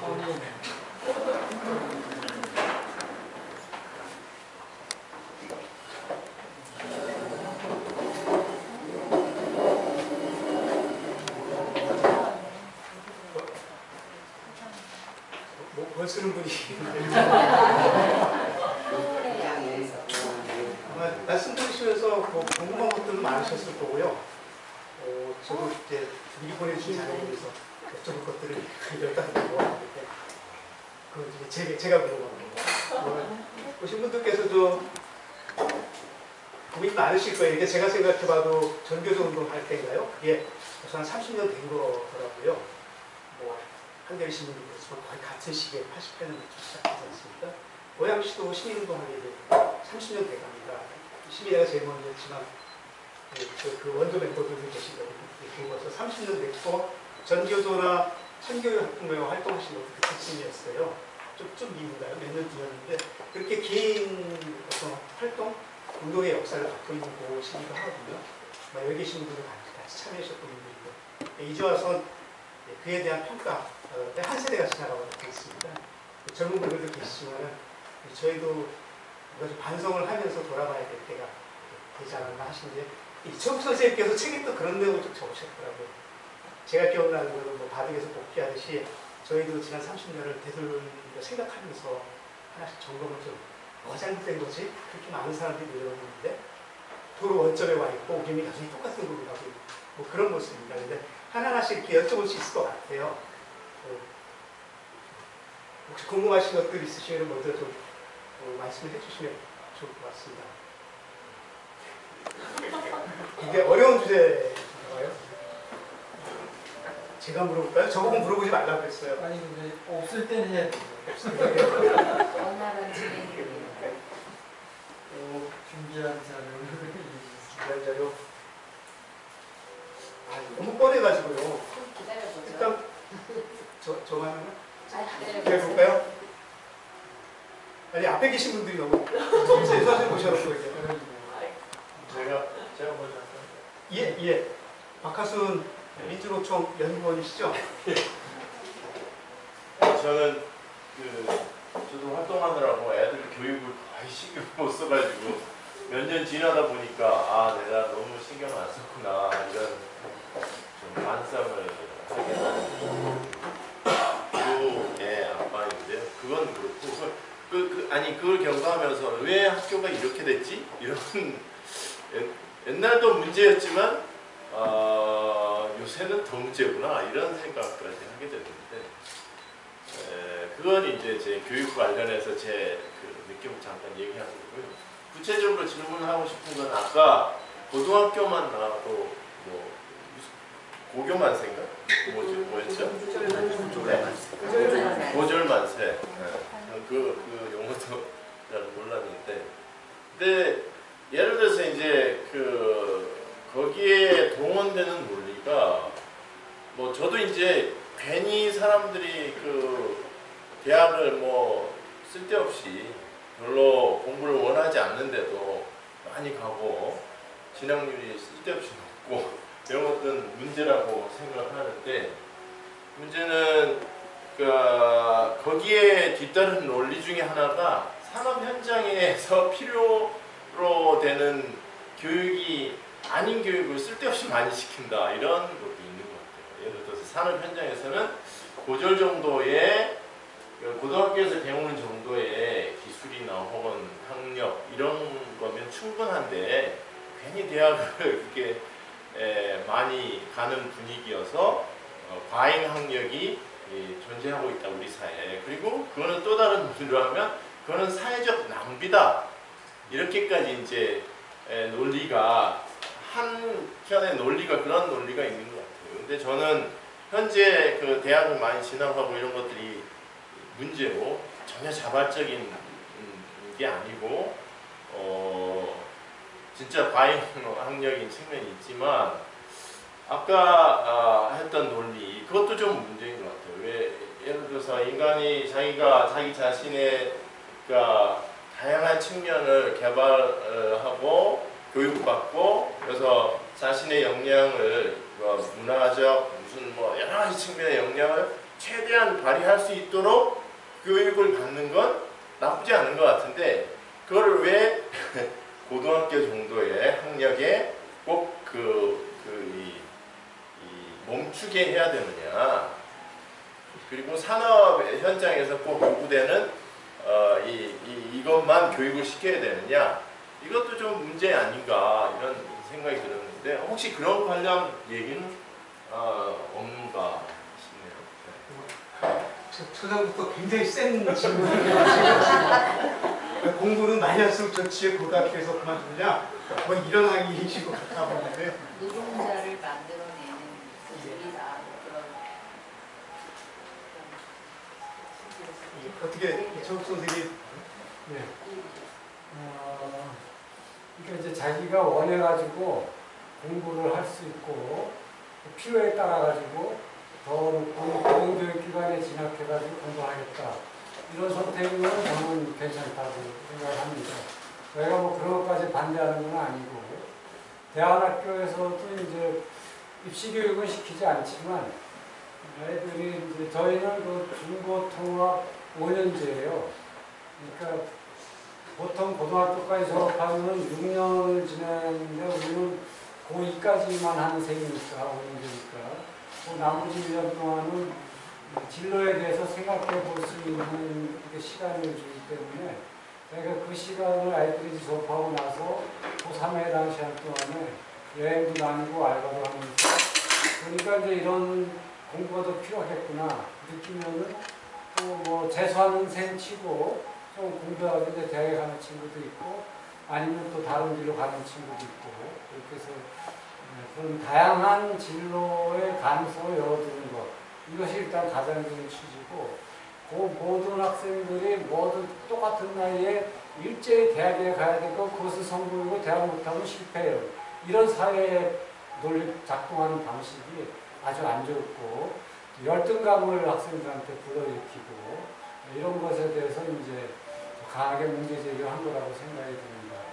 이제 사람만이 교육이라는 게 사람만 할 수 있는 거죠. 그냥 좀 다른 공부는 없고, 배워서 이제 가는 거는 뭐 많이 좋은데, 어떤 교육이 그런 식으로 어떤 출세나 그리고 진학하는 방식이 지나치게 이제 경쟁적인 방식으로 진학하는 것, 이런 것들이 다가 아니라는 것, 이런 것들을 좀 확실하게 저희가 이제 인식을 하고, 거기에 대한 좀 대학 진학에 대한 다른 방식을 제시해야 되는데, 우리 대안학교가 사실은 대학의 그 벽 앞에서 멈춰섰어요.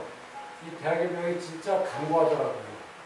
처음에 20년 전 출발할 때는 이제 좀 자신이 있었는데, 이 벽이 생각보다 훨씬 강고해가지고 그 앞에서 지금 좀 많이 멈칫거리고 있고, 좀 흔들리고 당황하는 게 이제 사실이긴 합니다. 그래서 이제 어떤 지금 이제 또 아마 정권이 바뀌었으니까 대학 입시에 대한 또 많은 논란이 벌어질 거예요. 또 어떤 게 안이 나오겠죠. 그거 암만 해봐야 계속 반복이 될 것 같아요. 그리고 전제가 되는 걸 깨야 돼요.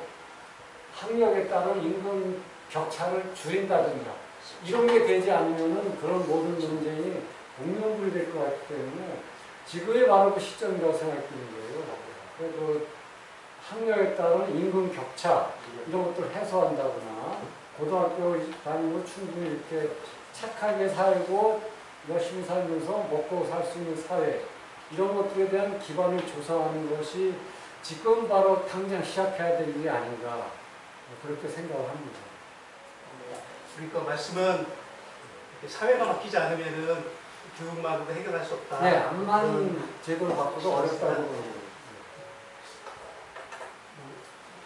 지금 대안학교를 준비하시는 선생님들이 계셨었는데 혹시 유영통 목사님 아니신 말고요. 고양시에 이렇게 대안학교를 지원하자라는 정책을 이야기를 하는데 실제 대안학교가 몇 개 안 돼.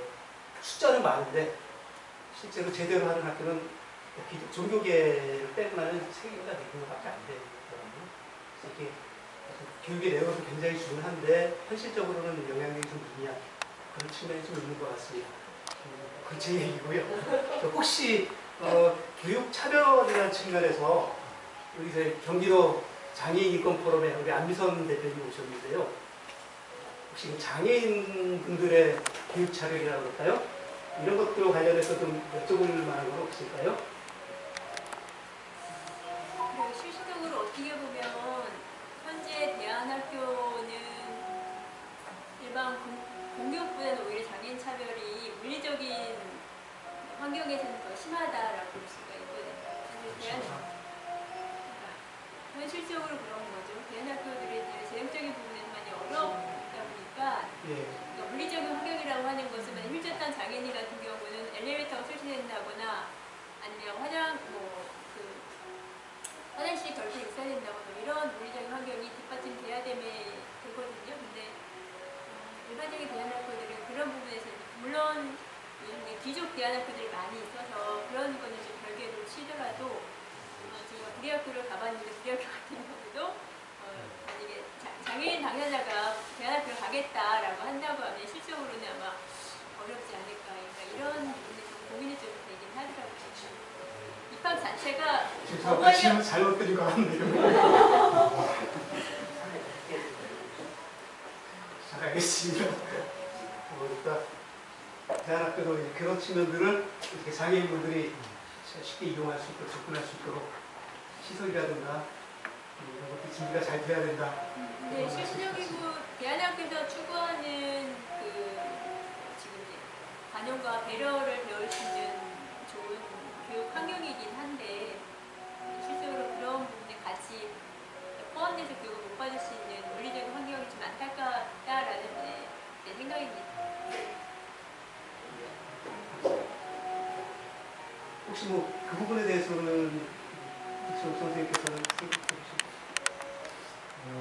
저희는 장애인이라는 표현을 잘 안 쓰고 그냥 한번 좀 여쭤보고 싶은데 그냥 배려가 필요한 친구 이 정도로 표현을 써요.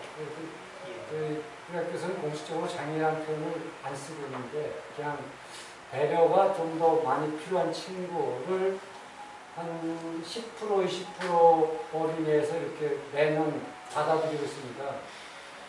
여건이 되면은 더 많은 친구를 받고 싶은데 저희가 아직 여러 가지 시설이나 특수교사 준비가 좀 부족한 상태에서 너무 많은 친구를 받으면은 그 자체가 감당이 잘 안 될 것 같아가지고 좀 아쉽지만 일정 범위 안에서만 이제 받는데 그 같이 어울려 사는 게 이제 최대 목표인데 제가 옆에서 이렇게 지켜본 바로는 그런 좀 배려가 필요한 친구들과 그렇지 않은 친구들이 같이 3년, 4년, 5년 지냈을 때 결국은 보통 우리가 이제 정상적인 친구라고 생각하는 그런 친구들이 더 많은 성장을 하고 시야가 넓어지고 이제 그런 장애가 있는 친구들에 대해서 넓은 관용적인 마음을 갖고 이런 것들을 볼 수가 있었어요. 그러니까 오히려 더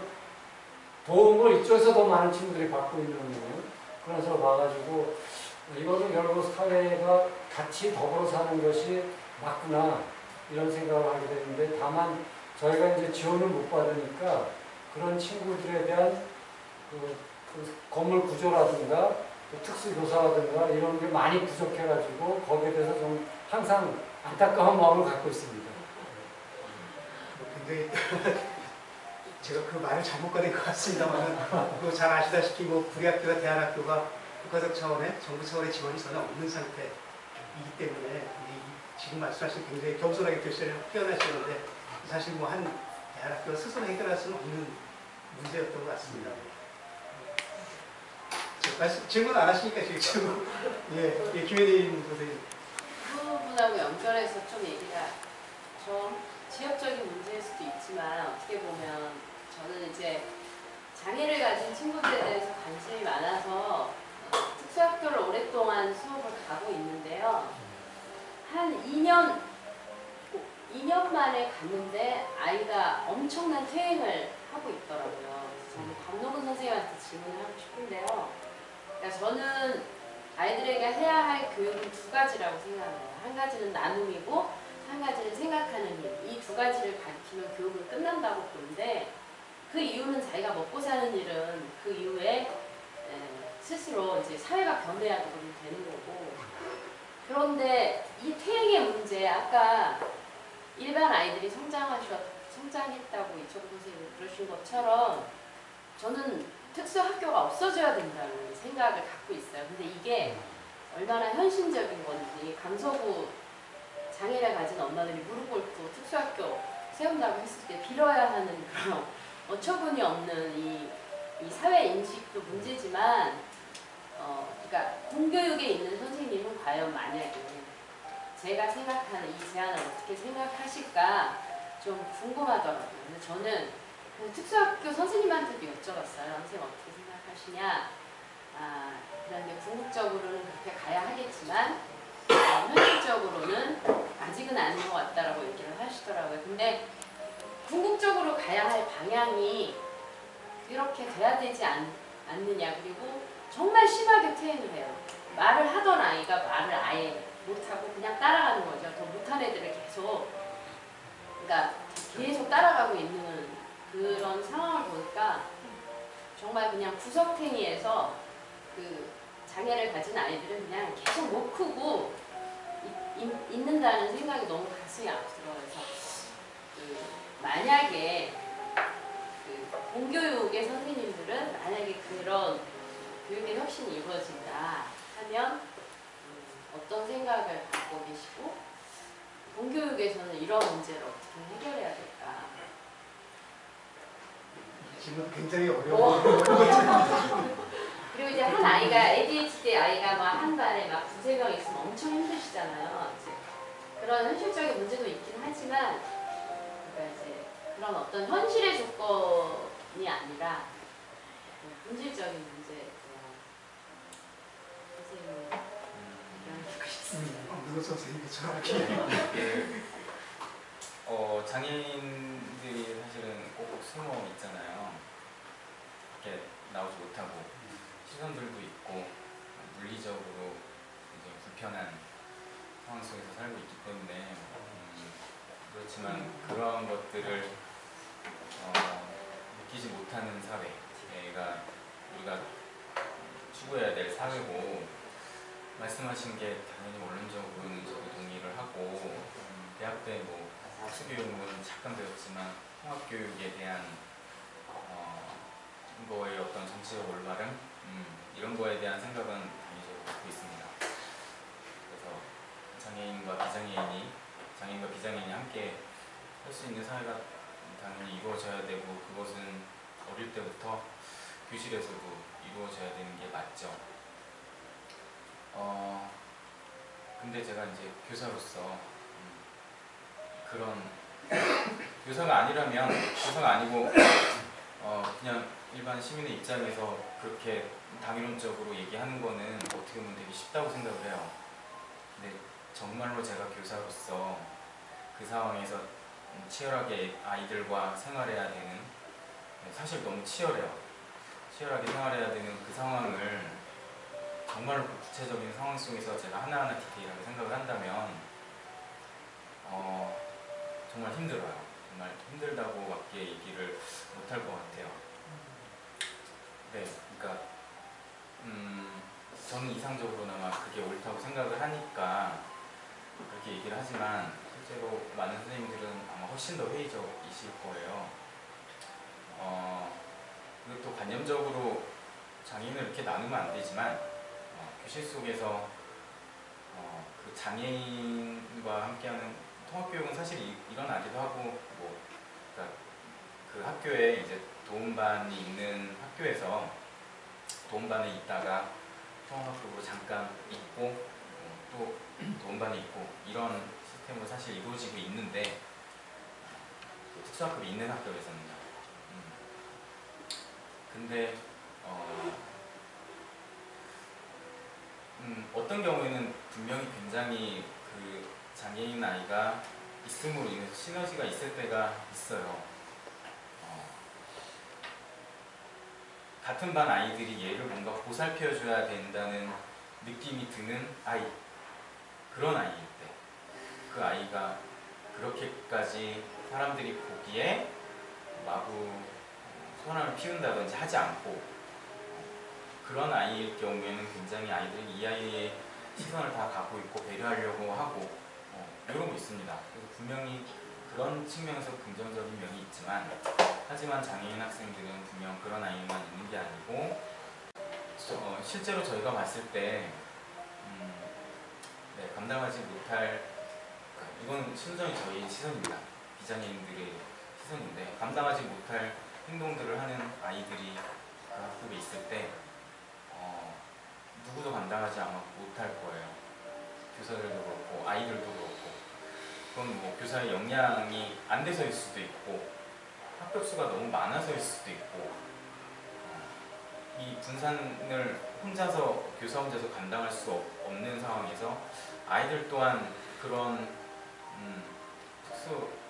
장애인 아이를 어떻게 바라봐야 되는지에 대한 교육도 안 된 상황에서 저는 되게 눈앞에서 이 상황을 어떻게 해야지 이게 굉장히 조화롭고 서로 존중하는 반이 될까, 아직 잘 그려지지 않아요.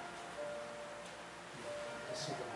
선생님 말씀만 들어도 이렇게 얼마나 그 안에서 이렇게 힘들어하시는지 알 수 있을 것 같습니다. 더 이 얘기를 계속하는 것도 다음 기회에 한 번 더 집중적으로 전형을 좀 해놨으면 좋겠고요. 제가 그렇지 않아도 지금 말씀드리려고 했는데, 대안교육을 직접 아이들이 5 중에 3분이 같은데. 네. 이영문. 저는 이영문입니다. 저는 제가 미련스러워서 애를 5명 키웠습니다. 나가지고 딸 셋, 아들 둘입니다. 딸, 아들, 딸. 제가 좀 미련스러워요. 근데 이제 제가 애 5을 키우면서 첫째 딸, 둘째 딸은 대학을 이제 보내고, 그 딸은 제가 독립해서 어디 나가서 살아가고 있고요. 둘째 딸은 이제 시집 가서 애를 하나 낳고 살아가고요.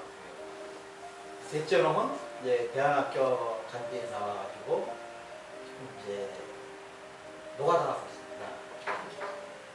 큰 식당에 가서 기술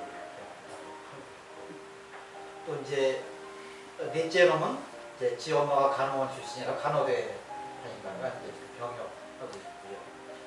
막내 딸 하나도 이제 자기 중학교 때 우리랑 대학을 보내달라고 해가지고 간디 나와가지고 전제 꼭 대학을 가야만이 이게 살아가는 거냐, 그런 걸 가지고 현재 이제 금산 지역에서 이제 금산 지원 받아가지고 여관도 만들고 있고 이렇게 자립으로 만들고 그런 걸 해나가고 있는데 지금 한 1년 좀 넘었나 봐요.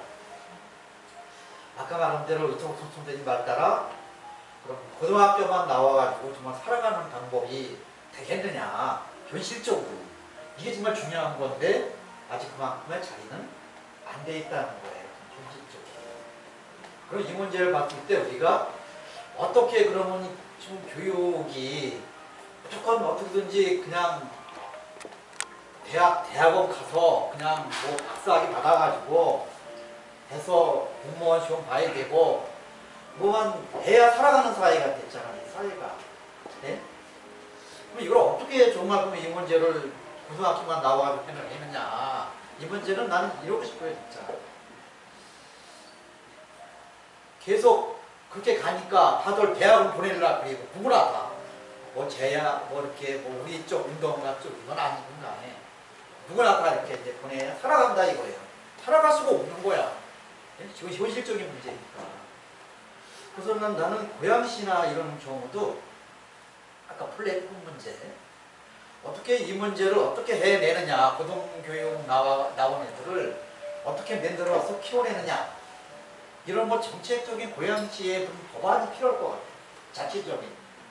그래서 그분들을 나왔을 때 해줄 수 있는 뭐 그런 이게 안 되고서는 난 어렵다. 이제 그게 제 딸이 하는 뭐 군산에서 이제 간대학교에 나와서 이제 이렇게 해보는데 내가 봐도 쉽지 않을 것 같아요. 내가 그래서 나는 해라 안 돼서 내가 이런 식인데 무슨 얘기하신 건지 아까 이제 지석 선생님께서 예. 하신 얘기죠. 마무리 좀 하시고. 예, 이제 그래서 저는 이제 이 문제가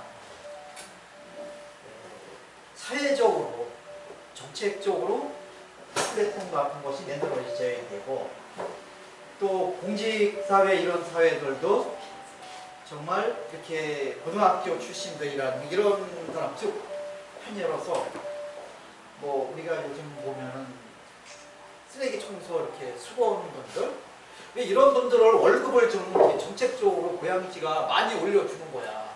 뭐 지금 300이다. 한 4, 500 해줘. 이런 식으로 좀 이렇게 하층 계급 이렇게 좀 모르는 계급일까? 이런 걸 해주게 되면 꼭 대학을 나도 꼭 가야 될까? 이렇게 안 나올까요? 그런 것들이 좀 내 보기에는 좀 만들어져야 된다. 그런 시각. 다들 무슨 말씀인지 아실 거예요. 네. 어떻습니까, 선생님? 지금으로서는 사실 뭐 청년 실업 문제 이 안에 지금 다 포함되어 있지 않습니까? 지금 대학을 졸업한 학생도 못 가지만 대학을 졸업한 학생도 실업자 상태. 뭐 다 똑같은 뭐 토론거지나 가람의 평들 이런 상태 뭐 비슷한 것 같은데 더 큰 데도 이유가 같습니다. 저쪽은 동감합니다. 정책적으로 뒷받침이 안 되면은 그렇죠. 예. 애들 크다가 몇 년 하다 보면 이제 쓰러질 것 같아. 내가 보기에는. 이번에 시장을 나갔어야 돼. 예? 나를 때 해봐라. 해보되 조금 더 넓게 봐야 된다. 사회를. 이런 식으로. 예. 아니 뭐 정책 준비를 한다고 한 분들이 다 떨어져가지고. 저기 질문이 저희 아이들 키울 때 혁신학교라는 게 없어서요. 궁금해서 여쭤보고 싶어요. 그러니까 혁신학교가 몇 % 정도 되는지 공교육에서 그리고 벌써 10년이 지금 다 돼가는 건데 아까 말씀하셨지만 무늬만인 혁신학교도 있고 잘 되는 학교도 있다.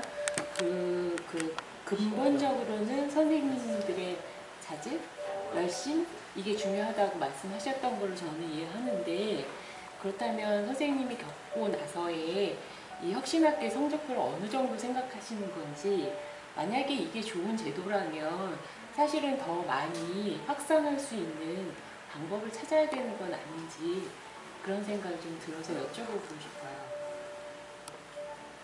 혁신학교가 몇 프로 되는지 잘 모르고요. 아 그러면 그게 기록 같은 걸로 이렇게 정리가 안 돼 있는 있을 건데 제가 그 정도로 네, 자료는 당연히 있을 거고요. 제가 잘 몰라요. 제가 그렇게까지 좀 잘 알지는 못합니다. 그래서 혁신학교 혁신학교를 확대하시는 방안? 예, 그러니까 혁신학교에 대해서 어떻게 생각하시는지 성적표를 정말 이거는 계속 확장해야 하는 제도라고 그런 시스템이라고 생각하시는지 아니다. 이건 아직도 시험적인 것이다라고 생각하시는 네, 분이시죠? 그런 생각이 드는데 좀 산탄을 옮기고 나서 저는 뭐 만족을 하고 있긴 있어요.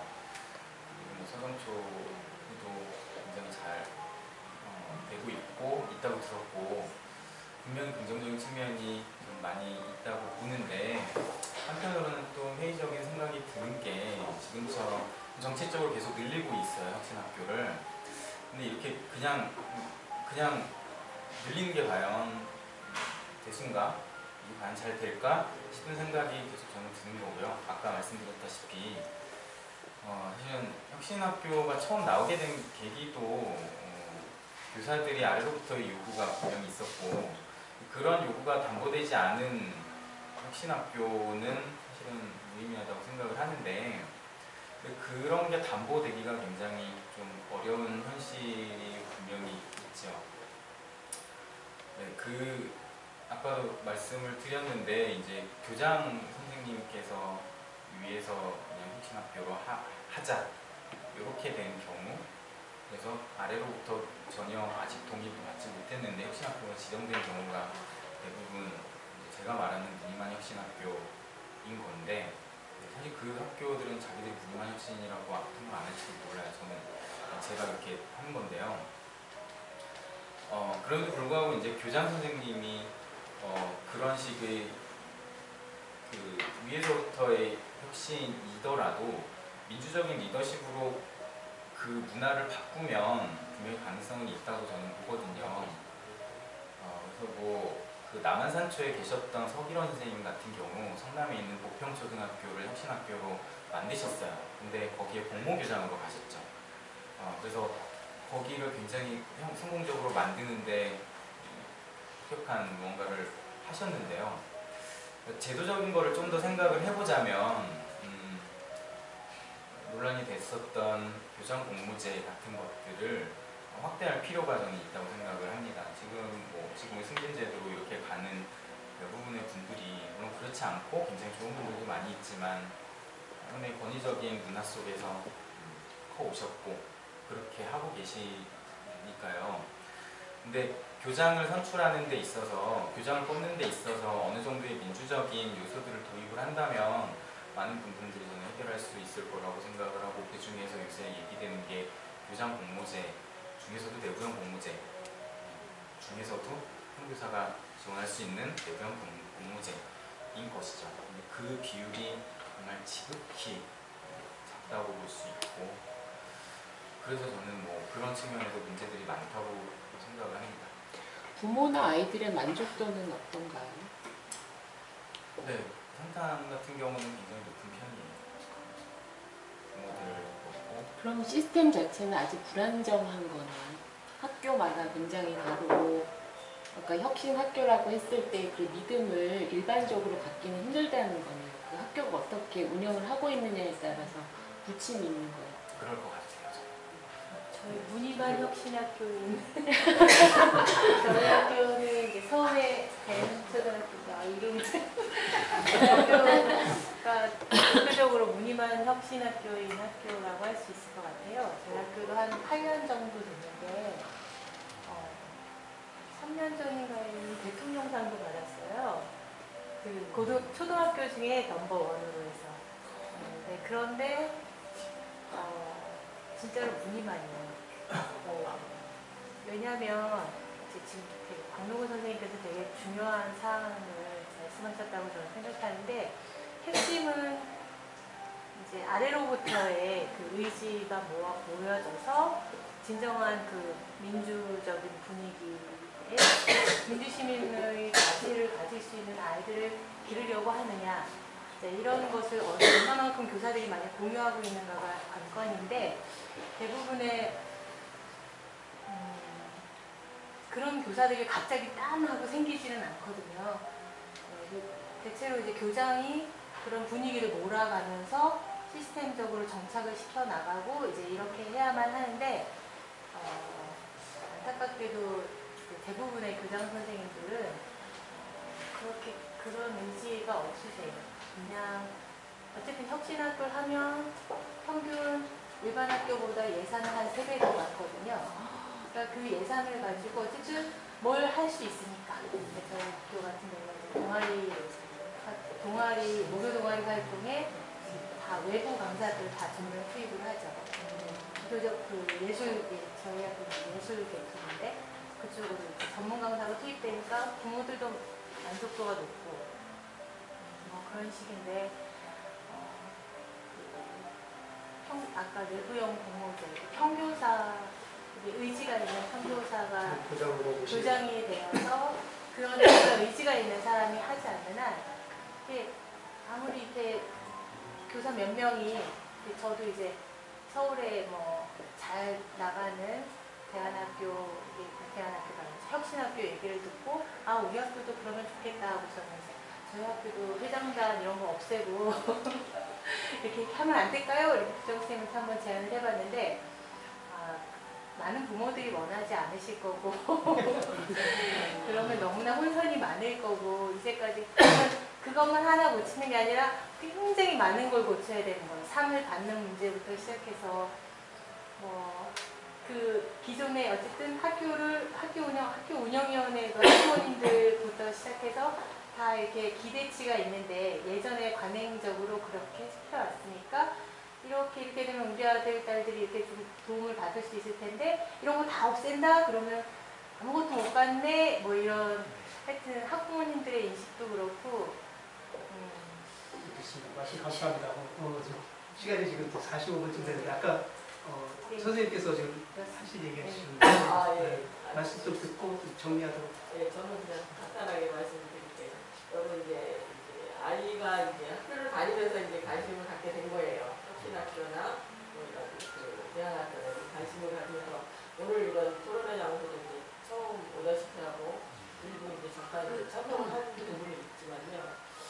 이렇게 이제 좋은 뜻에서 많이 움직이고 이렇게 하시는데 이게 너무 발전이 안 됐다고 저는 생각을 해요. 그동안에 이제 한 20년 넘게 30년 가까이 이렇게 해왔는데 어떤 그 정책이나 이런 게 변화된 게 많지 않고 많이 이제 자리를 잡지를 않았다고 생각을 해요. 그래서 너무 지금 이런 프로그램이나 얘기를 들으면서 가슴이 너무 답답하더라고요. 이런 게 어떻게 어디서부터 시작을 해서 사회 전반적으로 자리매김을 할 수 있는 그 자체가 나아가야 되지 않나. 이거를 어떤 그 흐름에 포인트를 잡아서만 갈 수 있다면 빨리 자리를 잡을 수 있을 것 같거든요. 그래서 그 정책에 있는 사람들도 만나고 그 어머니들의 생각도 바뀌고 선생님들의 생각도 바뀌고 원래는 이 자리에는 교장 선생님부터 교육계 있는 분들, 장학사분들 이런 분들이 오셔서 참석을 하시고 토론을 하셔야지 맞다고 계셔야 된다고 생각을 해요. 그래서 제가 지난번에 혁신학교에 대해서 이제 그 고양시에서 주최하는 그 자리에도 한번 갔다 왔는데 너무 안타까운 게 이런 전반적으로 교육시에서 할 수 있는 직원이 없는 거예요. 참여하시려고 하시는 분들도 없고 딱 한 분, 두 분 정도밖에 안 계시더라고요. 그러면 고양시나 시장님부터 누구를 교육계를 설득을 해서라도 이쪽에 기존에 계신 선생님들, 혁신에 계신 선생님들을 많이 투입을 할 수 있게끔 설득을 해서라도 자리를 자꾸 잡아가야 되지 않나. 이런 안타까움이 너무 많거든요. 그래서 세월은 많이 긴데 자리매김을 하지 않은 자체가 너무 안타까워요, 지금. 그래서 좀 이렇게 고양시만이라도 이렇게 자리를 잡게 된다면 앞으로 좀 빨리 우리나라가 좀 아까 프로에도 계속 나왔지만 그렇게 나아가야 되지 않을까 이런 생각을 합니다. 그래서 지금 여러 선생님들이 질문할 대답이 아닌 것 같아서 너무 부담스러우신 것 같아요, 지금. 그래서 강사 얘기는 하시네요. 네. 그래서 그 정도는 하시고 그러면 이청욱 선생님 뭐 마지막으로 한번 말씀 정리를 뭐 무리한 부탁일까요? 좀 좋은 말씀, 저희가 좀 홍보가 좀 부족한 것도 있었고, 그 다음에 또 대한교육이든 어떤 좀 교육부 쪽에서는 좀 편견을 가지고 있는 것 같아요. 그래가지고 이제 좀 그런 다른 생각을 가져서 지원 같은 거에 굉장히 꺼리는 그런 측면도 있고, 또 혁신학교 같은 경우는 또 초등학교는 많은데 중고등학교 올라갈수록 혁신학교 다니면 입시에 불리하다는 또 그런 또 편견도 있고 그러니까 이런 선한 생각들이 아직 퍼지기에는 많이 역부족인 거는 사실인 것 같아서 이런 부분을 통해서 자꾸 그런 선한 힘들이 많이 결집이 되면 좋겠다는 생각이 좀 동의를 합니다. 네, 고맙습니다. 오늘도 제가 엄마들한테 막 이렇게 좀 첨자수를 하라고 관심 갖고 그 얘기를 했는데요. 반응이 별로 없어요. 그리고 엄마들한테 벌써 반응 자체가 이제 일어나지 않는 것 같아요. 그래서 먼저 깨닫고 계신 분들이 이제 좀 더 과거를 돌이켜보면서 속속시켜 나가셔야 될 것 같습니다. 이제 50분 돼가는데요. 속속하시겠지만 지금 말씀 못하신 분들도 많이 계신 것 같아요. 낯설어서 선생님도 그러시지 않으세요? 얘기를 해야 되는 거 말들은 저도 하나 하고 싶어요. 예. 짧게 할게요. 예, 그 거리마다 이제 제과점이 있는데요. 제과점이 12시 넘어서 1시까지 장사를 하는데 독일에서도 그런 일이 계속 있었다고 합니다. 그래서 빵가게 주인들이 먹고 사는 게 너무 힘들고 생활도 깨지고 그래서 법적으로 이제 영업시간을 제한을 했어요. 그렇듯이 교육 관련도 아까 어머니 말씀하신 대로 정책과 그 법, 그 부분이 크게 뒷받침이 되지 않는다면 저희들이 가고자 하는 방향에 대한 발걸음이 상당히 더디지 않나 이런 생각이 들어서 그 원 보이스로 좀 낼 수 있는 고양시 내에서 그러한 직결된 힘들이 좀 있어야 되지 않나 하는 생각이 많이 듭니다.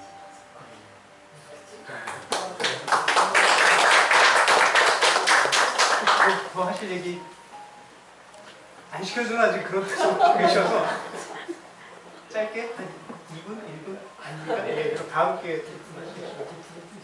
예, 뒤풀이 자리도 있다고 말씀하시니까 혹시 뭐 청년분들이 좀 말씀을 뭐 해주실 수 있을까요? 예, 한 말씀만 좀 듣고. 사실 저희 아까 말씀하셨던 유영상 목사님이 대안학교를 여셨어요. 여셨고요. 제가 거기 나들학교 교사로 있는 양승현이고요. 많이 열어주셔서 너무 감사하고 지금 나왔던 얘기 중에 많은 부분은 사실 입시제도가 바뀌지 않는 한 우리의 머리를 붙여줄 수 없는 그런 부분이 있다고 생각이 드는데 첫 번째로 저는 여쭤보고 싶은 게 우리 교육의 봄이 오는가? 저는 오고 있다고 생각을 하고 있고 우리 주제에 맞게 그다음 첫 번째 그 슬라이드 염치란 무엇인가라는 말씀하셨잖아요. 근데 지금 아이들과 3개월 지내고 있으면서 제 굉장히 많은 고민이 되는 부분이 바로 이 부분이에요. 지식적인 부분은 너무나 많이 체계적으로 잡혀있고 좋은 책도 많고 할 수 있는 것이 많은데 이런 사람이 댕댕이, 더불어 사는 능력, 함께 갈 수 있는 이런 거 어떻게 해줘야 될지 저도 80년대생으로 교육을 받았고 이렇게 아이들 사랑하는 마음으로 교육을 하고 있지만 너무 어려운 문제에 닥치고 있는 것 같아요. 그리고 사실 부모님들이 바뀌지 않는 한 그 삶이 변하지 않고 아이들이 여기서 뭐 6시간, 7시간 저와 생활하는 거 이외에 돌아가서 어떻게 생활하고 있는지 사실 모르고 있거든요. 이런 것들에 대해서 고민이 되게 많이 되는데 대안학교를 선택한 것에 대해서도 책임을 가지고 자신의 인생 설계하듯이 제 생각에는 이걸 염치, 더불어 사는 삶, 그런 인간관계 이런 것들에 대해서 우리가 더 많은 고민을 어떻게 해야 될지 조금 방향 설정이 저한테는 어려운 숙제가 생기는 것 같아요. 그래서 이런 걸 어떻게 해결해 나가야 할지 조금 조언을 구하고 싶은 부분이 있습니다. 진작에 질문을 하셨어요. 이 자리에서 송 선생님 시간 괜찮으세요? 뒷풀이 자리에 가시면 선생님께서 얘기해 주시고 다음 기회에 또 한번 깊이 있게 얘기를 해볼 수 있는 자리를 한번 마련해주세요. 해도 괜찮겠지요? 죄송합니다. 지금 이제 50분 더 얘기하자 이러실 분도 계시지만 이쯤 되면 다 남아야지 그러실 수 있을 것 같습니다. 일단 뭐 약속됐던 대로 시간이 많이 지나긴 했는데요. 생각보다 근데 많은 분들 이렇게 참석해 주셔서 긴 이야기, 진솔한 이야기를 해주시면 대단히 감사드립니다. 박수 주십니까?